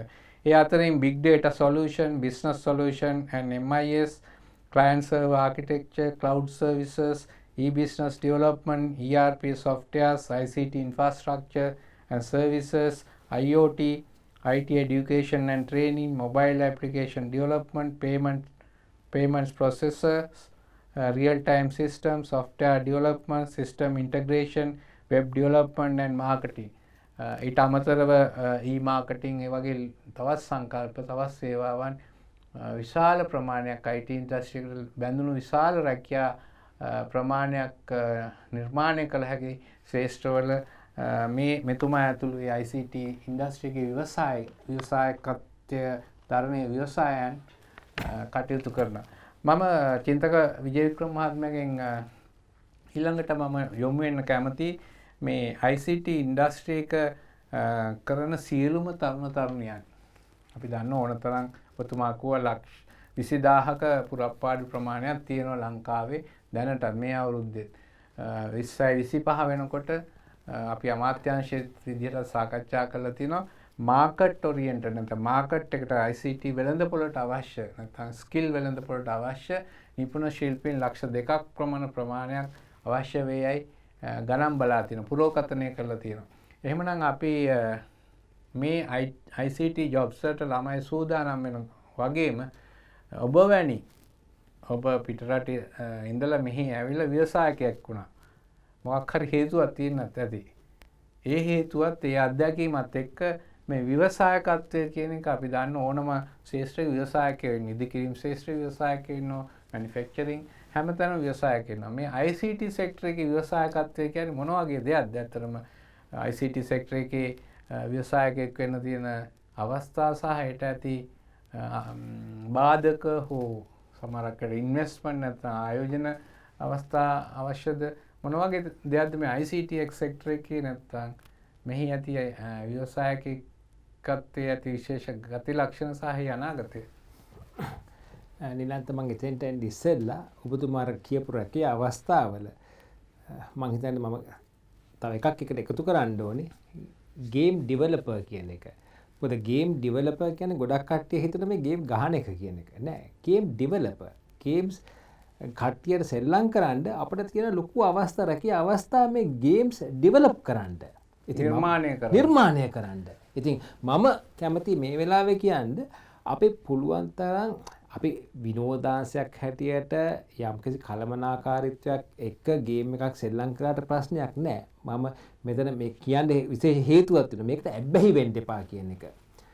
නිර්මාණයයි ක්‍රියා එක භාවිතයයි කියන දෙකක් විදිහට පාවිච්චි කරා නම් හොඳයි නේද? හොඳයි. මොකද හැබැයි භාවිත නොකර නිර්මාණය කරන්න තමයි අමාරුයි. ඇබ්බැහි වෙන්න එපා කියලා තමයි. ඇබ්බැහි වෙන්නත් එපා කියන එක. මොකද උතන තියෙනවා මම හිතනවා මේක කියන්න ඕනේ ඩිජිටල් කොකේන් කියන එක. හරිද?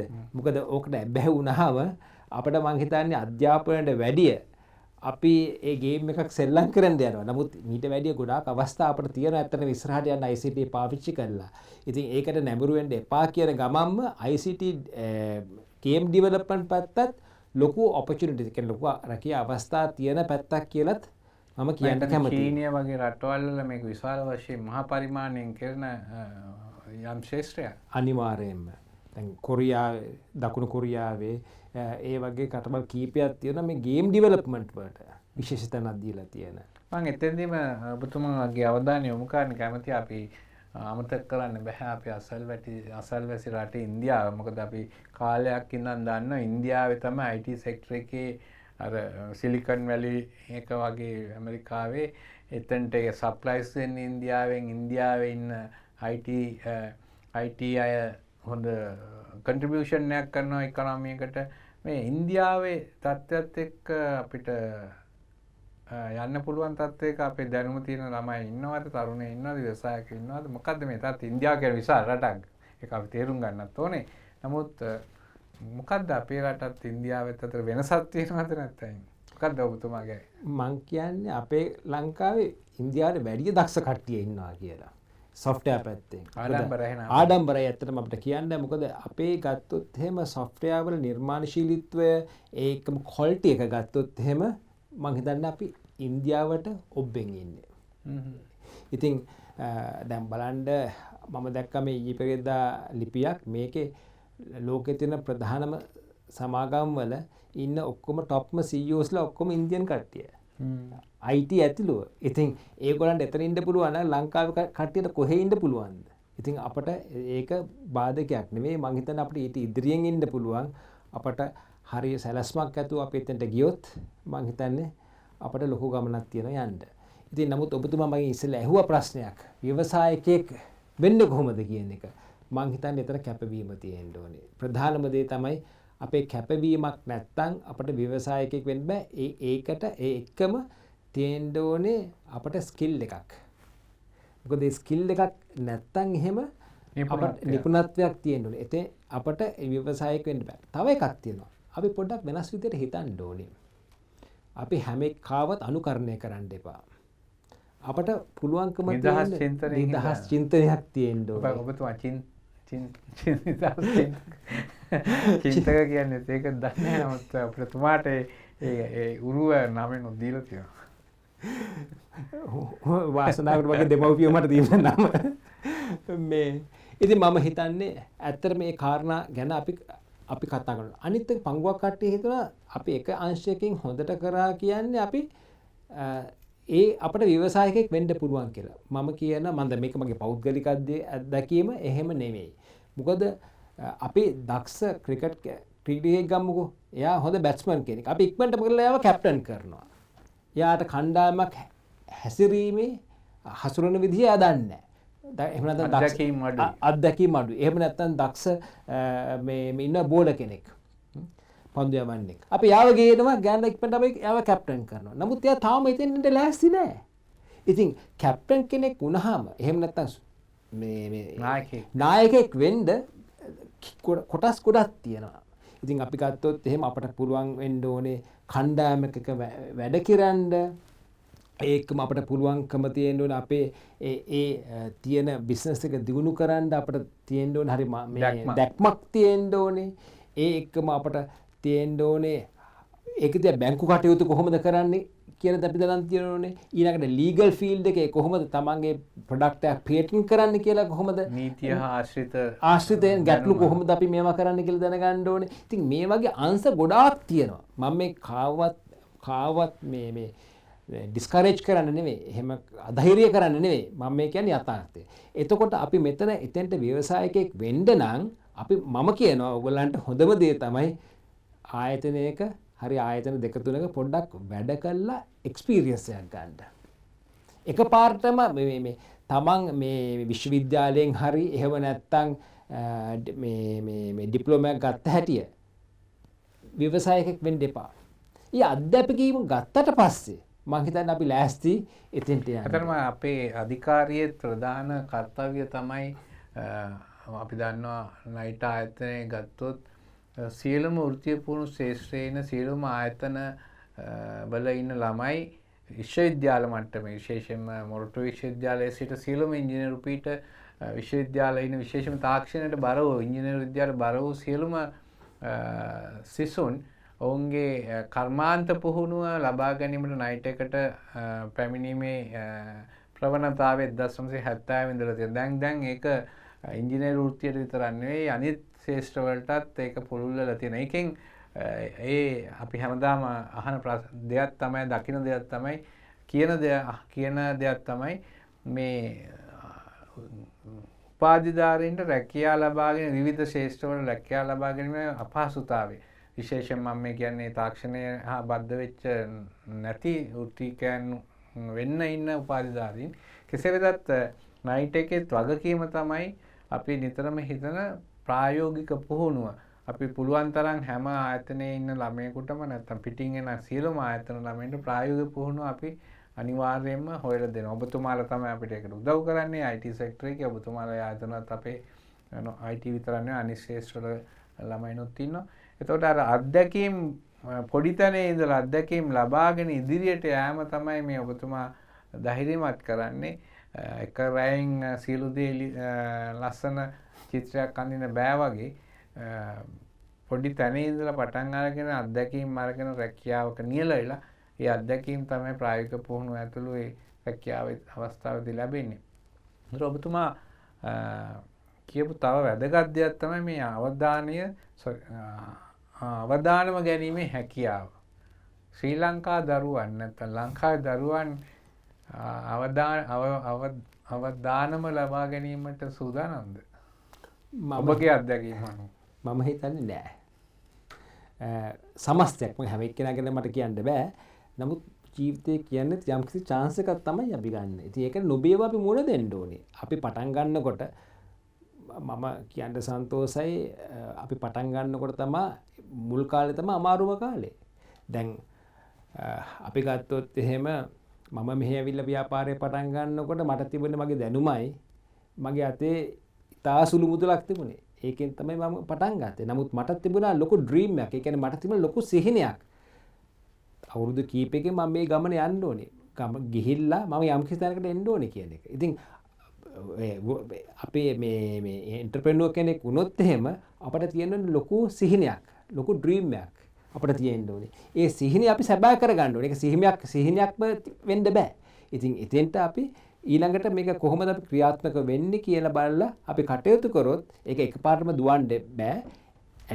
අපි ඉස්සෙල්ලාම ඇවිදලා ඊළඟට තමයි අපිට දුවන්න පුළුවන් වෙන්නේ. ඉතින් ඒ තත්ත්වයට අපි ආවොත් එහෙම මං හිතන්නේ අපේ ශිෂ්‍ය මොකද ගොඩක් ස්ටාර්ට්අප්ස් මම හිතනවා ඔයගොල්ලෝ ස්ටාර්ට්අප්ස් කියන එක වචන අහලා තියෙනවා. ඒ ස්ටාර්ට්අප්ස් ගොඩක් අසාර්ථකයි වෙනවා 80%ක් විතර අසාර්ථකයි. මම මේ කාවත් අධෛර්ය කරන්නේ නෙමෙයි. මොකද ඒගොල්ලෝ එකපාරට දුවන්න හදනවා.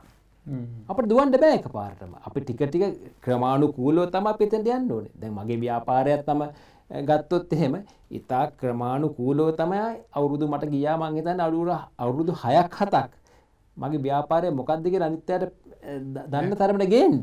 ඊට පස්සේ තමයි අපට මේ ව්‍යාපාරය සාර්ථක කරලා අපිට ලොකු ගමනක් යන්න පුළුවන් වෙන්නේ. ඉතින් හැබැයි එතන තියෙන්න ඕනේ අපිට patience. ඉවසීම තියෙන්න ඕනේ. ඉතින් අපි ඉවසලා වැඩ කරොත් මම ඔය කියපු කාරණා ඔක්කොම පොදුවේ අරගෙන ගත්තොත් අපිට දක්ෂ ව්‍යවසායකයෙක් වෙන්න පුළුවන් අනිවාර්යයෙන්ම. මේ අපි ඔබ විශේෂයෙන් තරුණ අය උනන්දු කිරීමට මේ සාකච්ඡාව තුලින් අපි ඇත්ත සත්‍ය නැත්නම් විවෘතව අපි අදහස් ප්‍රකාශ කරේ නැත්නම් කවුරුවත් අපි මන්දෝත්සාහය කරන්න නෙවෙයි. නමුත් අපි කතා කරේ එතුමාගේ අත්දැකීම් වලින්. ඔක මම කතා කරා නම් සමහරක් වෙන මම කියන එක මම ව්‍යවසායකයෙක් නෙමෙයි මම රාජ්‍ය සේවකයෙක් but නමුත් ඔබතුමාගේ අත්දැකීම් විවෘතව කියන එක තව කෙනෙකුට ආදර්ශයක් ගන්න පුළුවන්. ඒ නිසා අපේ තරුණයන් බිය යුතු නැහැ. ව්‍යවසායකයෙක් වීම තුලින් Tamanට තව කෙනෙකුට රැකියාවක් දීමේ හැකියාව තියෙනවා. හැබැයි එතෙන්ට එන්න අර පඩිපෙළ නගිනවාගේ පියවරෙන් පියවර අත්දැකීම් ලබා ගත යුතුයි. මම හිතන්නේ අපි උපදුණු දවසේ ඉඳලා ඒ අත්දැකීම් ගන්න නැහැ. එකපාරටම අපි ඇවිද්දේ නැහැ. ඉතින් ඒක නිසා එතුමා කියන தත්ත්වය අවබෝධ කරගන්න විවෘතව ඒ වගේම මම එතෙන්දිම අහන ප්‍රශ්නයක් තියෙනවා මට. දැන් ගොඩක් ව්‍යවසායකත්වය කියන එක දකින්නේ බිස්නස් වර්ල්ඩ් එකකින්. නැත්තම් වෙළඳ සහ ඒ වෙළඳ කටයුතු පිළිබඳව දකින චිත්‍රයකින් තමයි කෝණයකින් තමයි මේ ව්‍යවසායකත්වය දකින්නේ. මොකද අපේ තරුණයාට ව්‍යවසායකත්වය කියන එක අධ්‍යාපන ශාස්ත්‍රයේත් උගන්වනවා බොහොම අඩු මට්ටමක් තියෙන්නේ. නමුත් ඒගොල්ලෝ නිතරම මනින්න අර බිස්නස් එක කඩන් වැටුණා. අපේ කඩේ අපේ මුදලාලි කඩන් වැටුණා. නැත්තම් බංකොලොත් වුණා. එහෙම තත්ත්වයකින් තමයි මනින්නේ මේ ව්‍යවසායකත්වය කියන අර්ථය හරියටම නොදන. ගොඩක් අය හිතන මේකට ලොකු ආයෝජනයක් ඕන කියන එක. දැන් විශේෂයෙන්ම IT ඉන්ඩස්ට්‍රිය ගත්තොත් මේ ව්‍යවසායකයෙකුට පටන් ගන්න හෝ පවත්වාගෙන යන්න ඔබතුමාක කැපවීම අවශ්‍යයි කියලා ලක්ෂණ කිව්වා. නමුත් ආයෝජන පැත්තෙන් ගත්තොත් ඔබතුමා එහෙම මම හිතන්නේ ලොකු ආයෝජනයක් එච්චර අවශ්‍යයි කියලා. නමුත් අර ඉස්සෙල්ලා කියපු දෙයට මට අවුරුදු 5ක් 6ක් ගියාට මම කියන්නේ හැම එකකටම අවුරුදු 5ක් 6ක් පංගුවක් කට්ටියට ඒගොල්ලන්ගේ නිපුණතාවත් එක්ක සමහරට මාස 6න් ඊතනට එන්න පුළුවන් ඇති. ඉතින් ඒක Tamanට හැකි තියෙන ස්කිල් සෙට් එකත් එක්ක. ඉතින් අර ඔබතුමා මගෙන් දැන් ඔය අහපු ප්‍රශ්නයත් එක්ක මම හිතන්නේ අපට ගමනක් අනිවාර්යයෙන්ම ආයෝජනයකටත් වඩා තිබෙන කැපවීම සහ දැනුම හඹා යාම ගිහින් අලුත් දෙයක් නිර්මාණය කිරීම ඇති හැකියාව කියලා IT සෙක්ටර් එක බැලුවා. අනිවාර්යයෙන්ම එතන තියෙන්න ඕනේ අපි ලොකුට කැපවීමක් තියෙන. ඉතින් ඒක මම හිතන්නේ පටන් ගන්නකොට අපිට කොහෙන් හරි ප්‍රශ්නයක් දකින්න ඕනේ. ඒ ප්‍රශ්නෙට පිළියම තමයි ව්‍යවසායකයෙක් වෙන්නේ. මොකද හැමතැනම අපිට ප්‍රශ්න දකින්න. අපිට මේ ප්‍රශ්න දැක්කහම අපිට යන්න ඕනේ අපිට හිතෙන්න මේකට විසඳුමක් මෙතනින් මට හොයාගන්න පුළුවන්. නැත්තම් මට කරන්න නව නිර්මාණයක් කරන්න පුළුවන්. අන්න එතනින් පටන් ගත්තට පස්සේ අන්න ඒක තමයි ව්‍යවසායකයා කියන්නේ. මොකද ව්‍යවසායකයා අනිත්‍යගේ ප්‍රශ්න විසඳන පුද්ගලයා. ඇත්තටම IT සෙක්ටර් එක ගත්තොත් බිස්නස් සොලියුෂන් තමයි දෙන්නේ ගොඩක් නේද? ඒක එතෙන් තමයි මාකට් එකක් තියෙන්නේ. if there is a problem there should be a solution. ඒක තමයි අපි එතන ඒ solution එක යාගේ ජීවිතය සරල කරගන්න. ඒක හැම එකම මුදල් වලට අපි මේ සීමා කරන්නේ නැහැ. යාගේ කාගේ හරි ජීවිතයක් පහසු කරගන්න වෙන්නේ. කොවිඩ් එක පැතිරෙන තැන අයිඩෙන්ටිෆයි කරන්න වෙන්නේ. මම හිතන්නේ එතන මේ මුදල් නැහැ නමුත් අපිට එතන සමාජයට අපි කරන සත්කාරයක් ඒක. ඉතින් එහෙම දැකලා අපිට කරන්න පුළුවන් ගොඩක් ඒවා තියෙනවා. එතන තමයි එතන වෙන්දපොලක් ගොඩ නැගෙන්නේ. එතනම මෙතන මොලේ තමයි එතන ආයෝජනය. නැත්නම් දැනුම තමයි ආයෝජනය, නිපුණතාවය තමයි ආයෝජනය. ඉතින් මම හිතන්නේ තරුණයන්ට පැහැදිලි වෙනවා ඇති IT කෝස් එකක් කරන එකම නෙවෙයි IT සෙක්ටර් එකට පැමිණීම කියන්නේ. IT කෝස් එකක් කරලා සහතිකයක් අරගෙන ඩිප්ලෝමා එකක් ඩිග්‍රී එකක් අරගන්න එකම නෙවෙයි මේ ශේෂ්ත්‍රයේ අවශ්‍යතාවය කියලා එතුමා කලිනුත් පැහැදිලි කළා. එන කට්ටිය කර්මාන්තයෙන් ඉල්ලන නිපුණතාවයෙන් යුතු කණ්ඩායමක් වුණොත් තමයි උන්ට මෙම ශේෂ්ත්‍රයේ සාර්ථක වෙන්න පුළුවන්. අනිත් ශේෂ්ත්‍රවලත් එහෙමයි. අපි ඒක නිසා ආයතන වශයෙන් වෙනස් වීම කළ යුතුයි. තරුණයා වශයෙන් වෙනස් වීම කළ යුතුයි. තරුණයා වශයෙන් IT සෙක්ටර් එකට වැඩි කැපකිරීමක් කළ යුතුයි. වෙනස් වෙන ශීඝ්‍රයෙන් වෙනස් වෙන ශේෂ්ත්‍රයන් නිසා දෛනිකව වෙනස් වෙන ශේෂ්ත්‍රයන් නිසා කෙසේ වෙතත් තරුණ ඔබට අපිට දෙන පණිවිඩ තමයි මේ ICT ශේෂ්ත්‍රය පුළුල් ශේෂ්ත්‍රයක්, මධ්‍යගත ශේෂ්ත්‍රයක්, මධ්‍ය ගත වී අනිත් ශේෂ්ත්‍රවලට උදව් කරන සපෝටිව් ශේෂ්ත්‍රයක්. ඒක නිසා ඕන තරම් මේ IT ශේෂ්ත්‍රයේ ඉන්න ළමයෙකුට, තරුණයෙකුට, ඉගෙනගත්තු කෙනෙකුට රැකියා හැම ශේෂ්ත්‍රයේම තියෙනවා. දැන් මම ගත්තොත් චින්තක මහත්මයා විශේෂයෙන් අපි නොසිතන මේ වෛද්‍ය හොස්පිටල් ශේෂ්ත්‍රය නැත්නම් රෝහල් ශේෂ්ත්‍රය ගත්තොත් IT ශේෂ්ත්‍රය තමයි ඇත්තටම එතන සම්පූර්ණ ක්‍රියාකාරීත්වය මෙහෙවන්නේ. මේ අනිත් ශේෂ්ත්‍රත් එහෙමයි. ඉතින් අවසාන වශයෙන් අපි සාකච්ඡාව අවසන් කරන්නට ප්‍රථම අපි ඔබතුමාගේ හසල අත්දැකීම් සහ අධ්‍යාපන තත්ත්වයන් එක්ක සමාජයේ ගැටිච්ච විවිධ සංගම් වල ඔබතුමා නියෝජනය කළ තියෙන ස්කූල් මට මේක කියන්න ගියොත් ගොඩාක් තියෙන එතුමාගේ ප්‍රොෆයිල් එක කියන්න ගියොත් කෙසේ වෙතත් ඔබතුමා තරුණයාට අවසාන වශයෙන් පොදුවේ දෙන උපදේශනයක් තියෙනවද? මෙන්න මෙහෙම ජීවිතේ හැඩගස්වා ගන්න කියලා එහෙම උපදේශනයක් ඔබතුමා ගාව තියෙන පණිවිඩයක් තියෙනවද? අනිවාර්යයෙන්ම. ICT is enabler. ICT කියන්නේ උපකාරකයක්. අනිත් එක ICT අපි පාවිච්චි කරොත් එහෙම sky is the limit. අහස තමයි සීමාව. ඉතින් අපට ලොකු ගමනක් ICT ශේෂ්ත්‍රයේ යන්න පුළුවන්. ඉතින් එතෙන්ට යන්න ඔයගොල්ලෝ challenges අරගෙන ලෑස්ති වෙන්න ඕනේ. අපි ICT පාවිච්චි කරලා ජීවිතේ ජය ගන්න. පැහැදිලි පණිවිඩය ICT සෙක්ටරයේ නිමක් නැති නැත්නම් නිම්තරක් නැති ශේෂ්ත්‍රයක්. sky is the limit නැත්නම් අහස තමයි ඉස්සර ඔයගොල්ලෝ දන්නවා අහස කියන එක අපිට නිමක් හොයන්න බෑ. කෙසේ වෙතත් රජයේ ප්‍රතිපත්තිය, රජයේ දර්ශනයත්, අපේ අමාත්‍යාංශයේ දර්ශනයත් කරු ඇමතුමිය වෛද්‍ය සීතා ආරම්පල මැතිණිය සහ ලේකම්තුමිය ඇතුළු කණ්ඩායමෙත් මගේ සභාපතිතුමා ඇතුළු සියලු දෙනාගේත් බලාපොරොත්තුව මේ ඉල්ලන ප්‍රොඩක්ට් එක, මේ ඉල්ලන සිසුවා, මේ ඉල්ලන තරුණයා, මේ ඉල්ලන නිපුණ ශිල්පියා අපි කොහොමද නිර්මාණය කළ දෙන්නේ? එතෙන්දී කර්මාන්ත නියෝජනය කරන ඔබතුමාලා වැනි උස්තිකයන්, ඔබතුමාලා වැනි ව්‍යවසායකයන් අපිට නිතරම උපදෙස් දිය යුතුයි. ඒ නිසා තමයි අපි නිපුණතා කර්මාන්ත නිපුණතා ආංශික සභාවක් විදිහට ICT සෙක්ටර් එකත් අරගෙන අපි යම් ගමනක් යන්න උත්සාහ කරනවා. එතෙන්දී ඒකේ ප්‍රතිඵල ඔබලා භුක්ති විඳීවි ඉදිරි දිනයක. කෙසේ වෙතත් ICT ඉගෙන ගන්න එකත් ක්‍රමානුකූලව රටේ තියෙන රැකියා අවස්ථා, ලෝකේ තියෙන රැකියා අවස්ථා සොයා බලලා ඒවයි නිපුණ අවශ්‍යතා සොයා බලලා ඒ අනුව සල්ලි වියදම් නොකර, අනවශ්‍ය සල්ලි වියදම් නොකර හොඳ පාඨමාලා හදාලා ප්‍රායෝගික පුහුණුව පරිමෙන් ලබාගෙන ඒ ශේෂ්ත්‍රයට එන එක තමයි ආයතනයක් වශයෙන් රටේ ආධුනිකත්ව පුහුණුවේ පුරෝගාමී වශයෙන් අවුරුදු 50ක අත්දැකීම් වශයෙන් අපිට ඔබට දෙන්න තියෙන පණිවිඩය. ඒ සඳහා අපි සියලු විටම කැප වෙනවා මෙතුමාලගේ උපදේශනය, මෙතුමාලගේ සහයෝගය සමස්ත ප්‍රජාවේ යහපත සඳහා, තරුණ ප්‍රජාවේ අභිවෘද්ධිය සඳහා අපි යොදා ගැනීමට බලාපොරොත්තු වෙන නිසා අපි සංවාද සාකච්ඡා කරන්න ගොඩක් කරුණු තිබුණත් මේ ශේෂ්ත්‍රය ඉතාම පුළුල්, දවස් ගාණක් කතා කරන්න පුළුවන් ශේෂ්ත්‍රයක්. ඔබතුමාලගේ දැනුම රටට දෙන්න අවස්ථාවක් අපි ඉදිරියේදී ලබා ගැනීමේ බලාපොරොත්තුවෙන් අද අපේ 50 වෙනි සංවත්සරය, නයිට් ආයතනයේ 50 වෙනි සංවත්සරය වෙනුවෙන් මේ සංවිධානය කරන ලද සාකච්ඡා මාලාවට තවත් සුවිශේෂී ශේෂ්ත්‍රයක් නියෝජනය කරමින් අපි ඔබතුමා ආරාධනා කළා. බොහොම ස්තුතියි ඔබතුමා පැමිණියාට මේ මැදිරියට.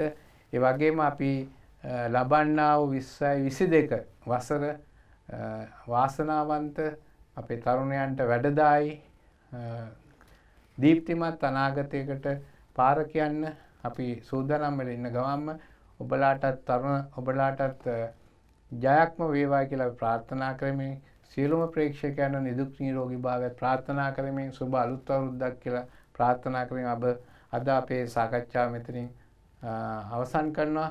අද මේ මැදිරියට පැමිණි ශාලා එන්ටර්ප්‍රයිසස් ආයතනයේ අධිපති චින්තක විජය වික්‍රම මහතාට අපි නිරෝගී සුවය ප්‍රාර්ථනා කරනවා. ඔබට සුබ අනාගතයක් කියලා ප්‍රාර්ථනා කරමින් ව්‍යවසායකත්වයේ ඉහළට යන්න තවත් අවස්ථා ලැබෙක අපි සමස්ත ප්‍රජාව වෙනුවෙන් ආයුබෝවන් කියලා ස්තුති කරනවා. බොහොම ස්තුතියි.